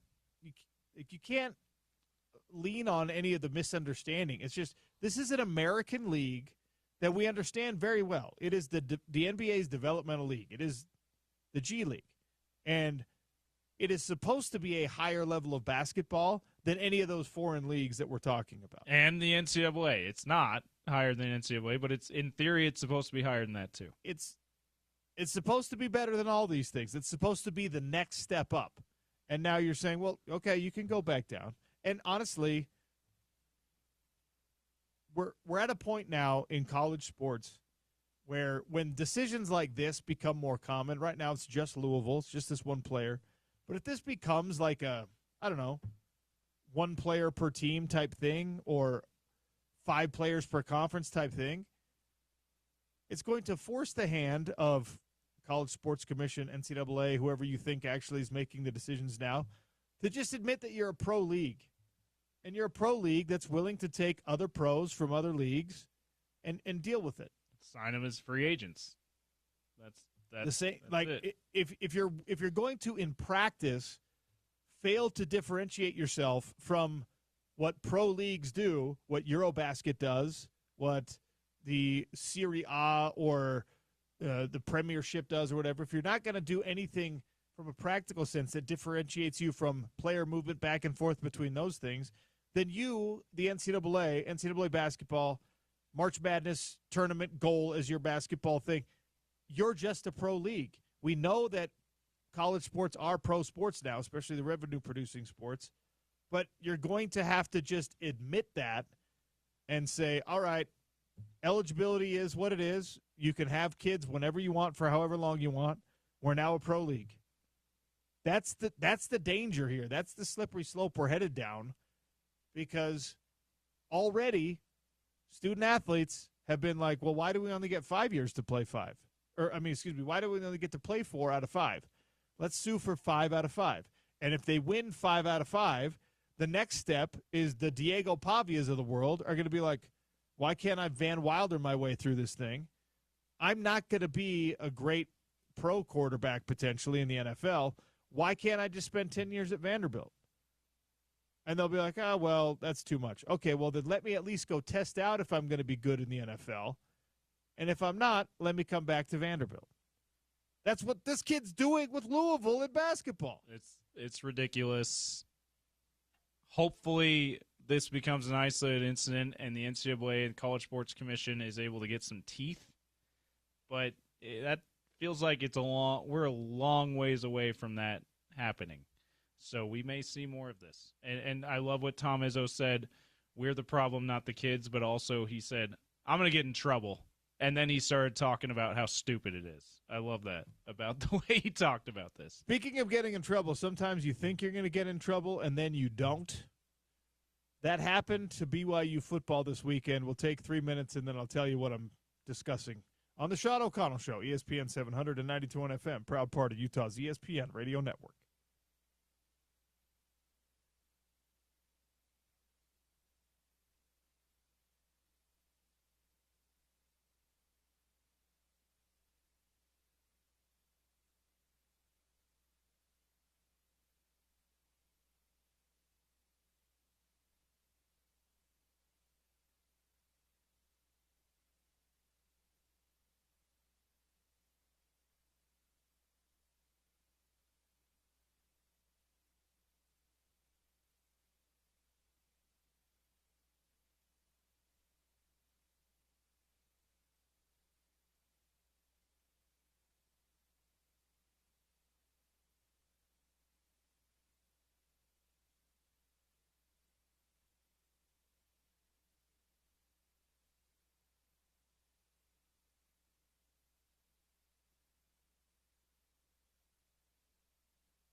Guys, I got bad news.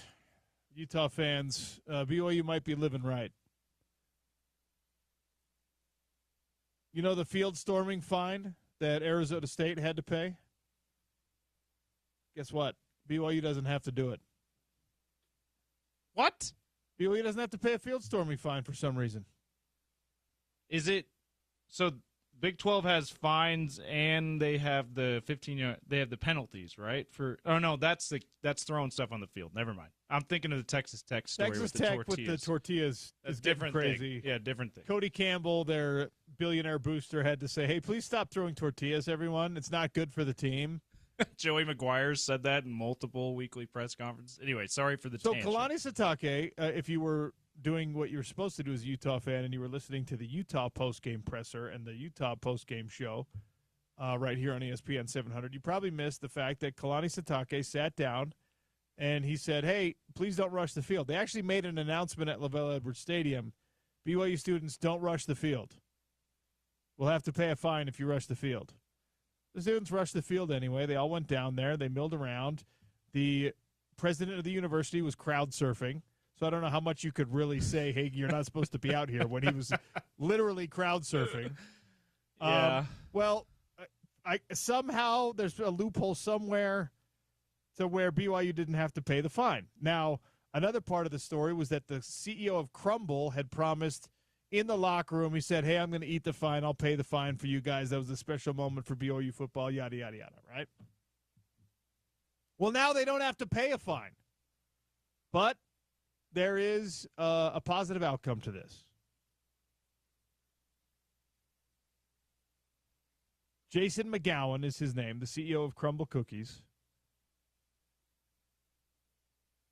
who had pledged his money to pay the fine, instead has decided to use that money to pay off the student lunch debt in the Provo City and Salt Lake City school districts. All schools wiped out today.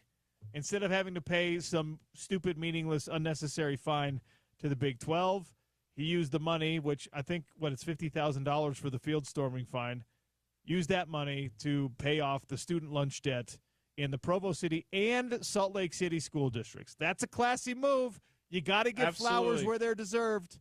I know it annoys people that this is a BYU fan. This uber-rich BYU fan is doing things to help not only the Provo City School District, but the Salt Lake City School District. And I'm a softie because I've got kids in school age right now. But the idea that, there's families out there that can't pay for their kids to have the already governmentally supplemented school lunches, that really bums me out. So I'm really happy that school lunch debt has been wiped out. Absolutely. And that's been something that a lot of people have shed a light on recently on social media and other places, at how this is a bigger problem than people realize. So hats off to him for trying to address that problem. Didn't Donovan Mitchell do this at one point too? I think he did too. Yeah, he wrote a check to wipe out the school debt in the Jordan School District, or the school lunch debt in the Jordan School District or something. Here's a Granite School District, probably. I got a question for Crumble CEO. What do you have against Davis School District? It's too far away. Weber School District. Come on. Washington County School District. If you're down there, and I think he's the guy that had the Parade of Homes home. That was just a weird conglomeration of all possible. It was the Parade of Homes version of Cheesecake Factory, where it's just every architectural style thrown into one. I love that analogy. Yeah. And every possible menu item thrown on there. And great dessert, because he had crumble cookies everywhere. Also like Cheesecake Great's Factory. Debatable. Great is debatable when it comes to crumble. Oh, you don't like crumble cookies? Look, is this because he's a BYU fan, OC? I like all cookies, but if you're a person out there who's telling me you prefer a crumble cookie over a homemade cookie, first of all. Okay. But if you prefer a crumble cookie over even just Oreos, you're out of your mind. I might be that person. You're out of your mind, James. If you want you know what? I'm not going to besmirch. Not the homemade cookie, but the Oreos, yeah. I'm not going to besmirch crumble cookies because he's done this really nice thing, okay? And my wife enjoyed the tour of the Parade of Homes that he built. Okay. The Parade of Homes home that he built, where he had like one room is an Italian villa, and the next room is some sort of like British country house, and then the next room is a beach house or something. It looked kind of wild, but again, I think he's single, if I'm not mistaken. Okay. Maybe it's the chip guy is the single one and the crumble guy. I don't know. But one of the coolest, this would be the coolest move possible to try and make it so you weren't single anymore. First of all, being a billionaire helps. Absolutely. But then having somebody you're interested in come over to your house that is just an absolute mess of interior design and being like, don't you think this place needs kind of like a feminine touch? Don't you think somebody needs to help me? I thought you were going to go the angle. Hey, you want to go to Italy? I got a room. You want to go to the beach? I got a room. Your home is just the Anniversary Inn. Yeah. You got a themed room everywhere. Shout out to Anniversary Inn. In any case, kind of a cool gesture, kind of a cool move. Now, Big 12, I need you to explain why BYU didn't get fined. What's the loophole? And do not go Austin Collie on us and tell us, hey, they're living right. I don't know. Magic the happened. Lord steps in. There is a rule. I know there is a rule that if the opposing team is off the field when the field rush happens, it's not a violation. Maybe Utah was off the field. But you have to be off the field. Like, you have to be off the sideline. Like, in the tunnel. Like, you have to be, because that's why the fines happen. It's like allegedly endangering opposing players. Yeah, that for sure 1,000,000% was not the case. I was watching it happen, and there was BYU, red on the field. Yeah, there's red on the field. There's BYU players and Utah players that all know each other, coaches that know each other, and they're dapping each other up. Hey, good game, good job. While students are running around just like, yeah, get me some swig and some crumble. Do you think the loophole is the coaches and players that were on the field had previously spent time at BYU sometime in their past? I think that the loophole is the Big 12 was just like, we really need for us to have an elite squad right now, and BYU is the only undefeated one, so let's not punish them for doing anything. Yeah. Where's the integrity, Brett Yormark? Big 12. I demand an explanation. And 877-353-0700. Call in, Brett Yormark, and tell me why you've decided not to fine BYU for doing the same thing that you did fine Arizona State fans for. Like, we got an email from the conference yesterday saying Arizona State has been fined for students rushing the field after the Texas Tech upset. Maybe that's why, because it wasn't technically an upset at BYU. It was the higher-ranked team winning. And they're just like, Whatever. They shouldn't have rushed. It's fine. Whatever. I don't know, man. You can text us too, Brett Yormark. I'm glad there's Same a positive. number. I'm glad there's a positive result happening from this, but it's a little bit silly, if you ask me. All right, Big O Tires has specials going on right now. The biggest discounts of the year happening. They've got instant rebates. They've got mail-in rebates. They've got tires for whatever it is that you drive, and they have multiple locations all up and down the Wasatch Front. Head into Big O Tires. Whatever your car needs, they can take care of it for you. Tell them OC sent you. Take advantage of 4 new tires right now with massive savings. And if you don't need 4 new tires, maybe you just need some windshield wipers. Maybe you need a fluid change here or there. Still go into Big O Tires. And when you walk into the waiting room, the little lobby they've got, popcorn, fresh popcorn. Get it. Sean O'Connell Show continues with a little Between the Pipes segment. Adrian Denny is here in studio with us. We will be celebrating a Utah Mammoth victory in overtime against the Colorado Avalanche. But before we get there, we have 4 more advanced screening tickets to Begonia. We are not going to make you shave your head. We debated it. We decided you don't have to shave your head to go to this advanced screening, but you do have to answer a trivia question at 877-353-0700. Utah versus Colorado this weekend. What is Utah's record in the last 7 games against the University of Colorado? 877-353-0700 for 4 tickets to an advanced screening of Begonia on October 28th. And this film is getting rave reviews. It is apparently just like a heck of a psychological thriller. Let's talk some hockey next on Utah's number one sports talk, ESPN 700 and 92.1 FM.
Sean O'Connell Show on a Wednesday. We go Between the Pipes with Adrian Denny, our Utah Mammoth insider. This conversation brought to you by Aladdin Industries and Valley Plumbing. Adrian Denny, welcome to our studio. How are you, sir? Another great Adrian Denny fashion choice here. We got the Nash cast. It's kind of like the dry fit hoodie situation going on. Yeah, it's lightweight, fashionable, slim fit. Our other podcast that we've got with the Mammoth and SCG Media, the Nash Cast with Tyson Nash. They had Paul Bissonnette from Spittin' Checketts on the episode that dropped this week. And since you brought it up, OC, you got Mammoth Daily with me and Mike Folta every day, Monday through Friday, wherever you get your podcasts, Apple, Spotify, YouTube. 30 minutes-ish of Mammoth Talk every day. Lots to talk about after an overtime win against Colorado, who, of course, is one of the better teams in the West, we think, this year. Obviously, in division, regional rival, as we like to half-jokingly say here on the Sean O'Connell Show. And look, this is a team that's laden with experience, talent. A win is important. An overtime win, I'll take it however I can get it. 4 goals against an Avalanche team that it doesn't like to give up a lot of goals. This is all good stuff. Yeah, it was the second time Utah had played Colorado in 7 games. First game of the year, lost 2-1. And I broke it down into 3 components. You won the power play battle last night, scored on the power play, only went shorthanded 1 time, killed it off.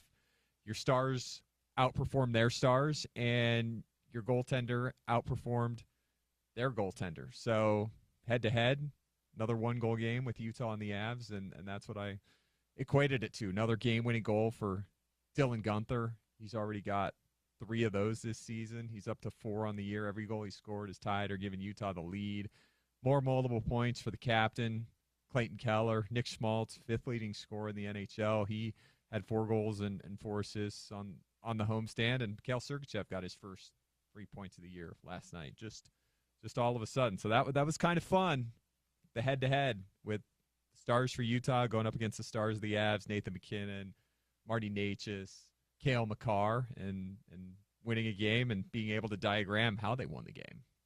Can we talk about Schmaltz for a second here? Yeah, let's do it. Hat trick the other night, another goal against the Avs, and a guy who is, off to an incredible start so far this season, trying to figure out how and why somebody is having a hot streak is probably, it's probably an unfair question, but what have been the keys for Schmaltz's improvement, if you even want to call it that at this point?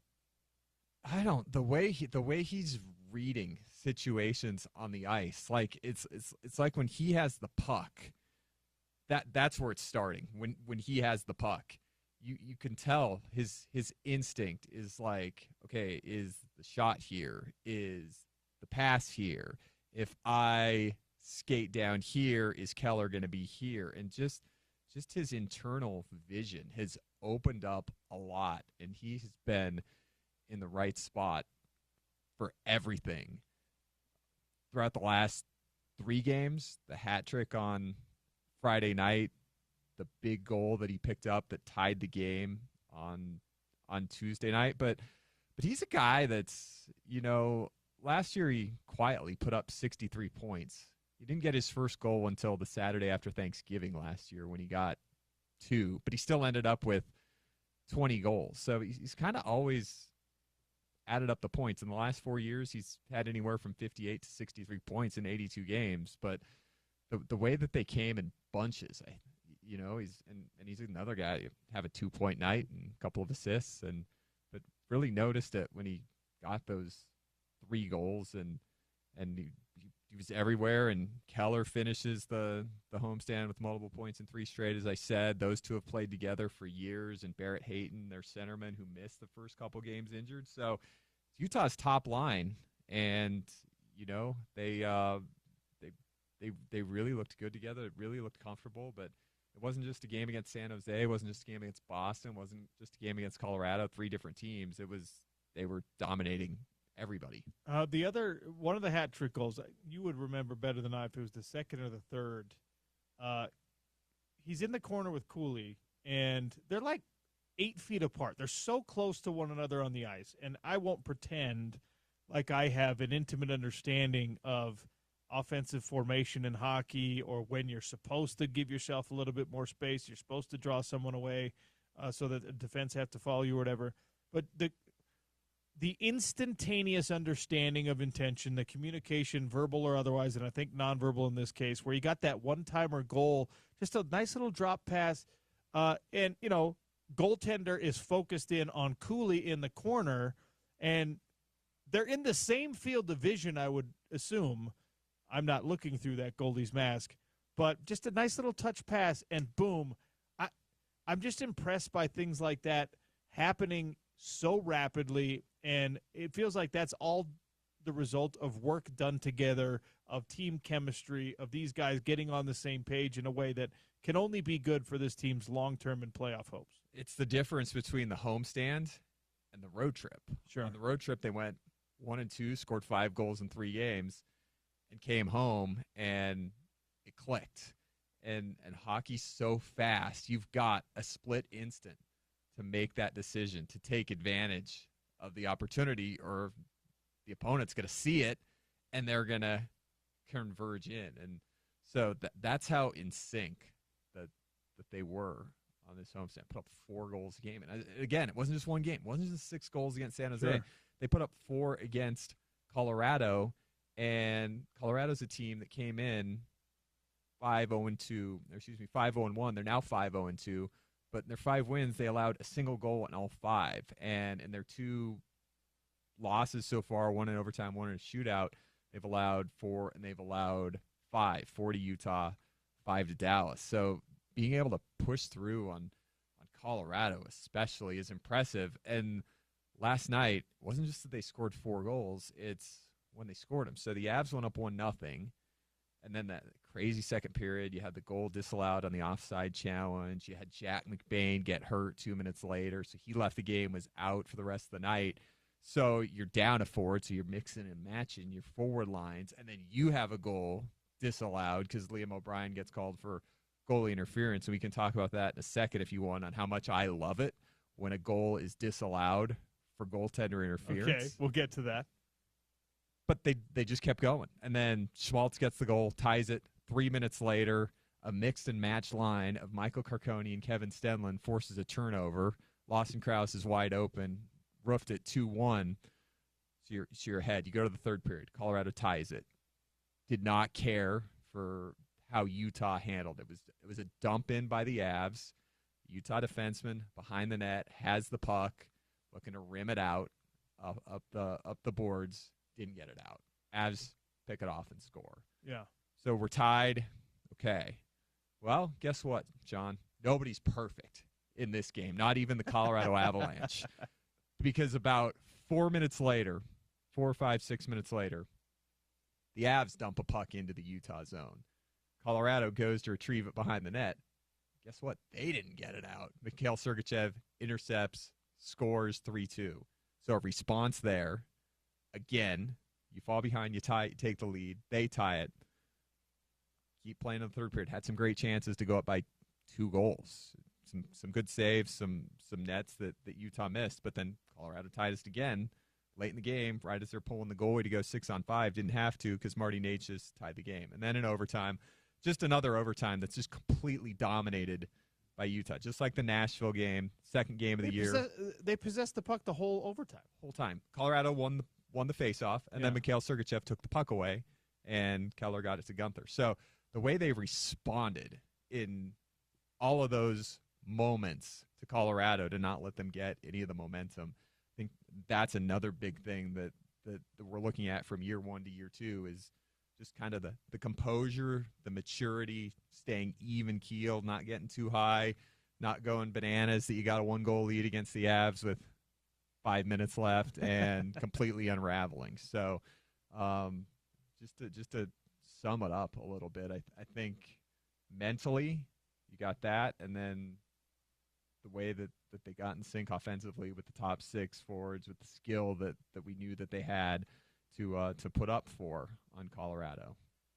So the overtime goal is another thing I want to focus in on. It seems like there's 2 ways you could play that puck if you're Dylan Gunther.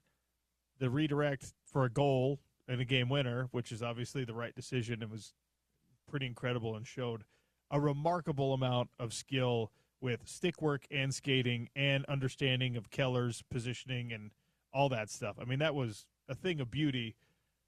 There's also, right, I think, and I don't know if anyone's talked to Keller and asked what his intention on sending that puck in was.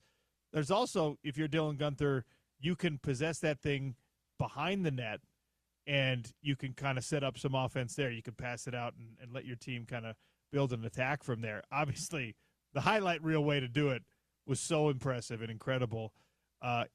Is that the play? Is that what Keller was trying to make happen, or was he trying to set Gunther up behind the net?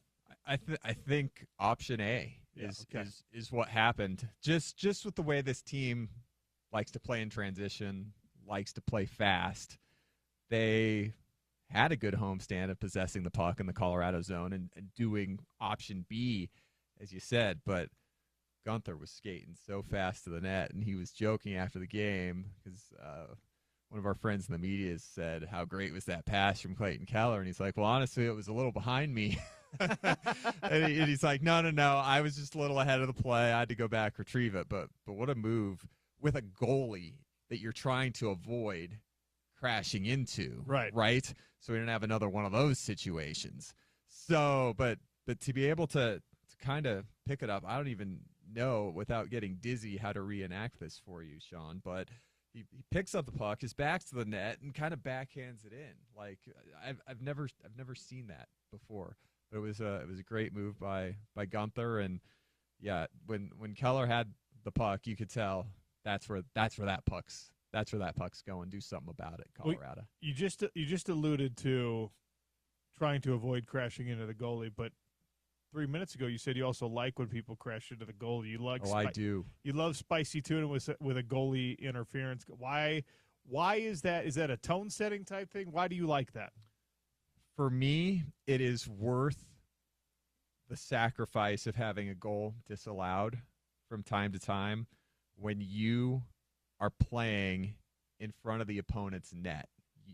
There's a border. There's, the goal was disallowed because he entered the blue paint, the crease, and entered the crease on his own and made contact with the goaltender. He wasn't pushed in to the crease or to the goalie. He entered the crease on his own, made contact with the goaltender. When you're playing how you want to play, that stuff's going to happen from time to time. And if you get a goal disallowed because you made contact with the goalie inadvertently, you're in the area where you want to be. You're in the goaltender's head.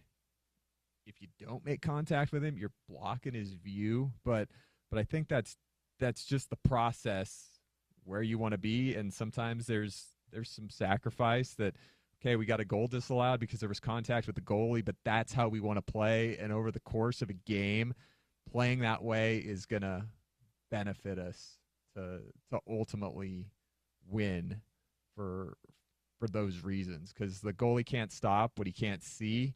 And when there's a loose puck in front and you're there to knock that home or take away his eyes, that's how you score goals in the NHL. So to me, it's worth the sacrifice from time to time having a goal disallowed for goalie interference. In that instance, when you're in on the forecheck, preferably not off the rush, or hopefully our skill guys can navigate like Dylan Gunther did last night and avoid the goaltender. The NHL decided they're not going to do their Olympic send-off event, which was going to be hosted by the Islanders. The Islanders are going to get compensated for the cancellation of this by being gifted hosting duties for the 2027 NHL All-Star break. Were you looking forward to a send-off event? Should we care about the February plans not being a thing anymore? I was either going to be skiing or I was either going to be up at the family cabin, cross-country skiing, maybe getting out the auger to go ice fishing. All right. No, wasn't disappointed. I think after the Four Nations face-off last year, they're just like, we can't do another traditional All-Star game again. We gotta get back to this level. And I think the sports world took notice as well. So, the sports world took notice enough that the NBA was like, we got to do something different because that All-Star weekend was sick. Yeah. So you hate to cancel something, right? It looks like something failed, but so that's tough, right, to announce it. But I think everybody was pleased with the Four Nations enough. Okay, we got the Olympics coming up. That's our All-Star break. Yes. That's our Four Nations. That's our event. 2027, we'll go back to Long Island. How many Mammoth are going to be skating in the Olympics? You look at the Mammoth having two goaltenders from Czech Republic. So that's not completely common, but you've got guys like Gunther, Cooley, Keller. Keller was kind of controversially left off of the Four Nations face-off roster last year for Team USA. Right. And all the folks that didn't care for that decision had an answer of how Clayton Keller could have helped the U.S. beat Canada, especially in that deciding game. So and quite honestly, I mean, not sure how he was not on that team with who got picked over him. So you got to figure Keller has a shot in regards to guys like Gunther and Cooley. If they're not on the Olympic roster for Canada for Gunther, Cooley for the U.S., it's definitely going to be the last time that they're not on the roster with Cooley at 21 and Gunther 22. And we've got some Finnish representation on the roster. Olli Mata was on the roster for Team Finland last year. Yusuf Alamaki, who's currently hurt, was on the Finland roster. We got a great Swedish centerman, Kevin Stenlund. So definitely a nice international flavoring. But yeah, if you don't see Gunther and Cooley on that Olympic roster, probably the last time that's going to happen for their careers. This is less through the Olympic lens, but Dmitry Simashev has been incredible, right? I mean, his stick work, everything that this kid's doing at 20 years of age feels like it's ahead of the game. I was wrong. I just keep getting proven more wrong. I thought, okay, yeah, this is a player that's going to start in the American Hockey League. He's making the adjustment to the NHL, to the North American game, to the culture. Nothing bad can happen. Nothing bad comes from sending Simashev to the AHL for half a season. Just make sure that he's ready to go, and when you call him up to the NHL, you never have to send him back. Well, and I'd love to ask Bill Armstrong this too. I want to say, Bill, were you wrong? Like, how wrong were you? Did you think Simashev was going to make the team out of camp and provide this input? I'd love to ask Bill that, and I can't wait to ask him next time we chat. But like, just the development from rookie camp to training camp to the first game to the seventh game last night, we're starting to see shades of offense from Dmitry, and he's got a monster of a shot, and he's been playing on the top defensive pairing with Mikhail Sergachev. So you've got that Russian connection there. They've got their native language, and Simashev's been a house guest of the Sergachevs for the first part of the season here. And Mikhail Sergachev said a few weeks ago, he's like, when he gets his housing letter, he can get his own place. Like, and Mikhail Sergachev is very direct. He's done with the roommate situation. So he's just like, okay, you're an NHLer now. You get your own place. But man, like every game, I think you see a jump in what Simashev's doing out there, and to be on the top pairing with Sergachev and to have Andre Tourigny not even blink when doing that. And here's how you know that Sergachev is the real deal, an NHL player, and he's never going to set foot in Tucson, Arizona in the American Hockey League. Andre Tourigny usually paces expectations with us. He's careful, and he'll say 21 days to a month. Ask me about so-and-so in 21 days to a month in terms of making his NHL debut, playing in the league. How's he doing? And he hasn't said anything about that with Sergachev. He hasn't paced us that maybe there's a point where Simashev goes to the American Hockey League. Sorry if I said Sergachev a second ago. There's a lot of Chevs. There's some Chevs. Yeah, we got some EVs and OVs and stuff. But we've not gotten the preemptive, be careful here with Simashev. And, interesting. Yeah, and gosh, you just watch him, and he's the way he skates and his decision making, and he's gotten a little physical too, and he doesn't big. back down. Yeah, and we saw him. I think he was in the penalty box on this homestand, and he's yelling at guys, and he's 20 years old, and he looks like a top pairing defenseman in the NHL already. Crazy. Before we let you go, road trip starts. It'll be St. Louis on Thursday, tomorrow. And then you've got Minnesota on Saturday. Starting next week, I just had it. Who's after? Winnipeg. Winnipeg, Yeah, that's right. Winnipeg Sunday. Winnipeg Sunday, and then Edmonton Tuesday. So, tough little stretch. Oh, that's 4 teams that made the playoffs last year. But Utah is trying to bump some teams that made the playoffs last year to not make it this year so they can make it. St. Louis and Minnesota, one of those. St. Louis has struggled at home. Minnesota's given up a lot of goals. Both those teams kind of teetering around 500. Edmonton's teetering around 500. Maybe it's a good time to play the Oilers because October, November has not been their best. With that roster, you do have to bank on them probably getting it figured out, but we'll take points if you can get them in October. Yeah. How about Liam O'Brien had his first goal of the year before Connor McDavid got his first goal of the year? McDavid got his first goal last night. And again, you sting McDavid. Spicy Tuna is the best player in the league now. I say that knowing that what McDavid has the potential to do anytime he steps on the ice, and we're going to see him on Tuesday wrapping up a 4-game road trip. But that was kind of a fun fact that we leaned into over the weekend on Hockey Night in Utah. Liam O'Brien getting the first goal of the year for him. It's awesome. I was before McDavid.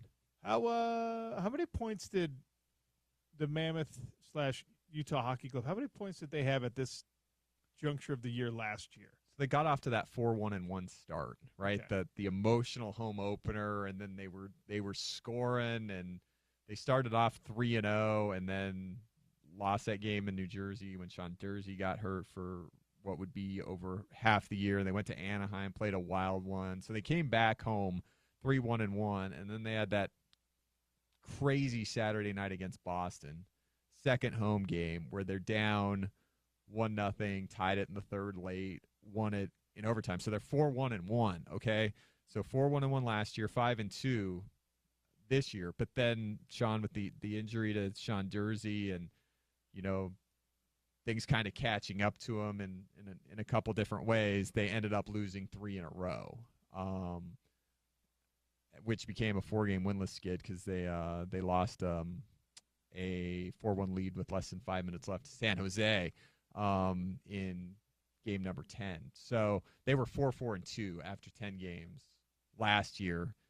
This year, 5-2, and going out to play 8 of the next 9 on the road. So, but I think the biggest difference is you can pinpoint games so far in the first 7 and say there's no way Utah wins that game last year. There's no way Utah gets that game to overtime. So I think last night's one of them, winning a 4 straight game.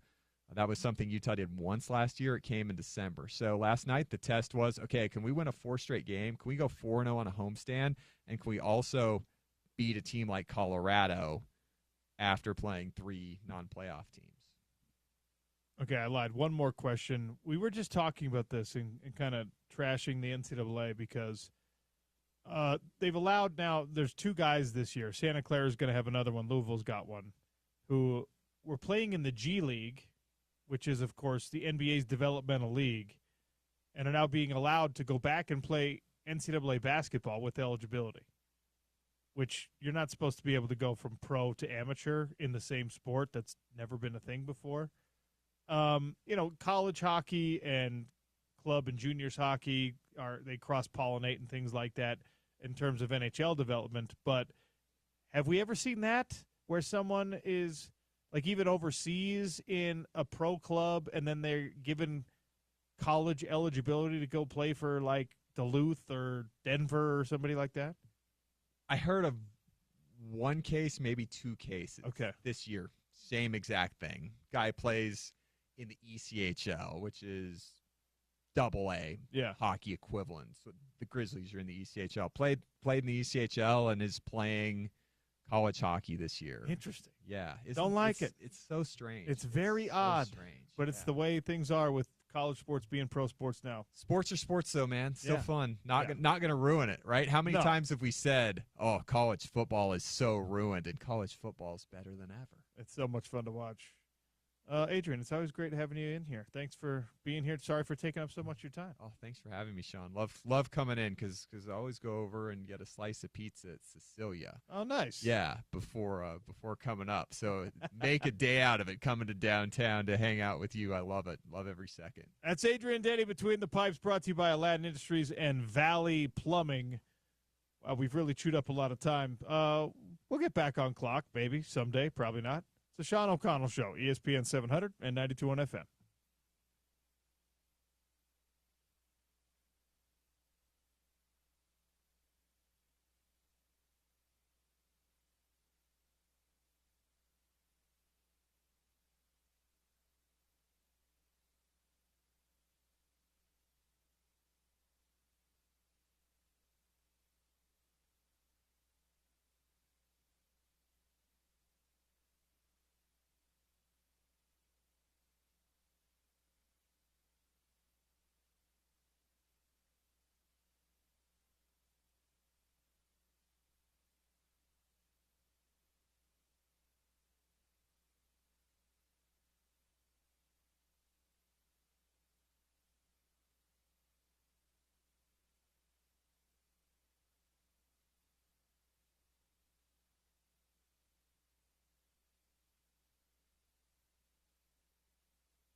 James Peterson, earlier today we did kind of a predictions thing on the NBA.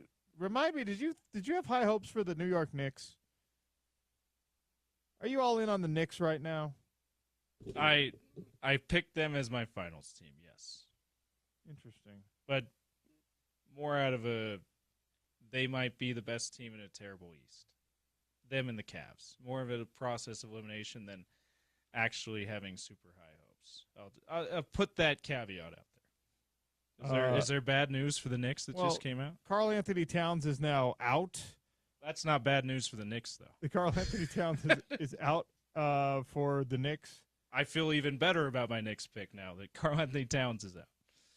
So the Knicks are opening their season against Cleveland in what's supposed to be some kind of East Conference blockbuster matchup. But they're going to have to do it without Karl Anthony Towns. As you can tell by my sarcasm about Karl Anthony Towns, I've never been high on him. And without Mitchell Robinson, and without Josh Hart.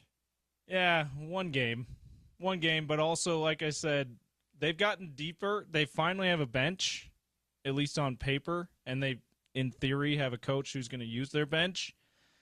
So that combined with Karl Anthony Towns is the biggest man who plays the smallest in the biggest situations.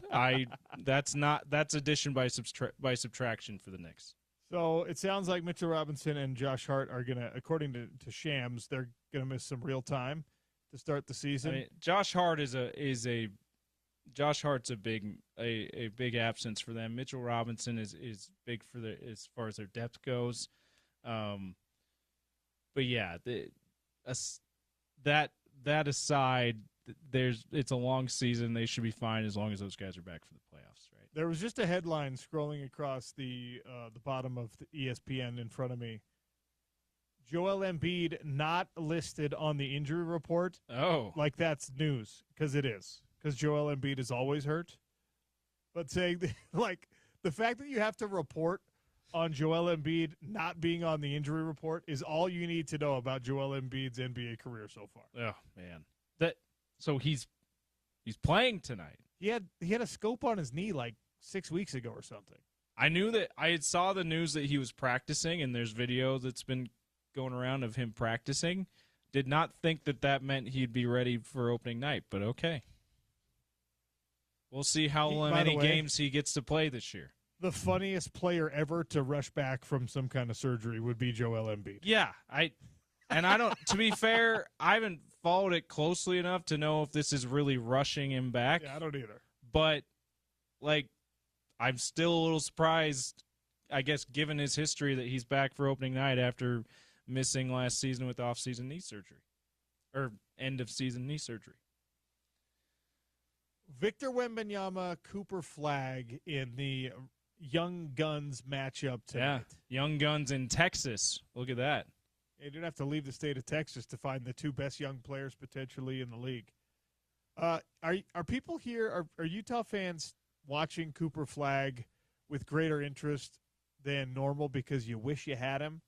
And you thought for, like, this time last year, all of us had deluded ourselves into believing that Cooper Flagg was eventually going to be wearing a Jazz jersey. No way he has an awful mustache now, by the way.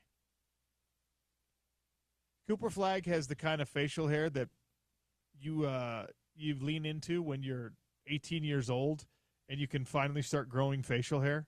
And it's just like, it's like when you're in 5th grade and you get your first armpit hairs or whatever. It's like, oh, yeah. You start wearing basketball jerseys everywhere so people know that you're going through puberty. Cooper Flagg has that facial hair going on right now. Yeah, that makes me like him a lot less. But anyway,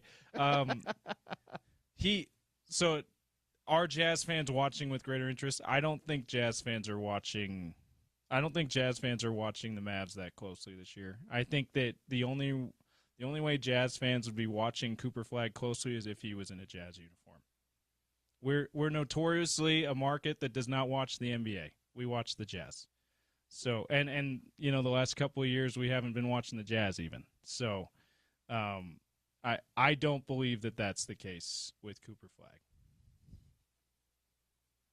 All right, we got to take a final break. We'll come back. We'll give away some tickets to Sal Vulcano, who's coming to the Eccles Theater for stand-up comedy tour.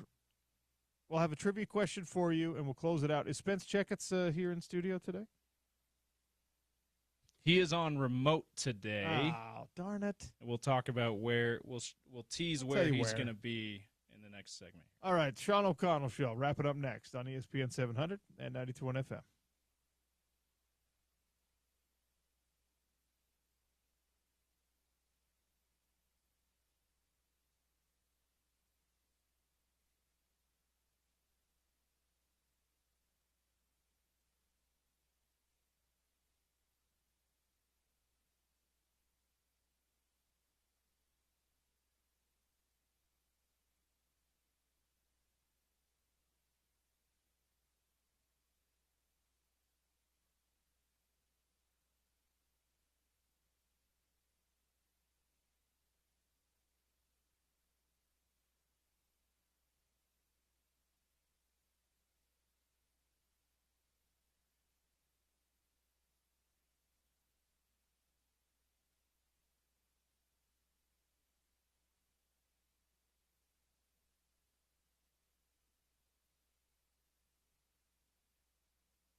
Sean O'Connell Show, ESPN 700 and 92.1 FM. Sal Vulcano tickets for you at the Eccles Theater. If you can answer a trivia question that I've got coming to you right now. Sal from Impractical Jokers is going to be at Eccles Theater October 25th. That is what? That's this Saturday? That's Saturday, yeah. That's Saturday.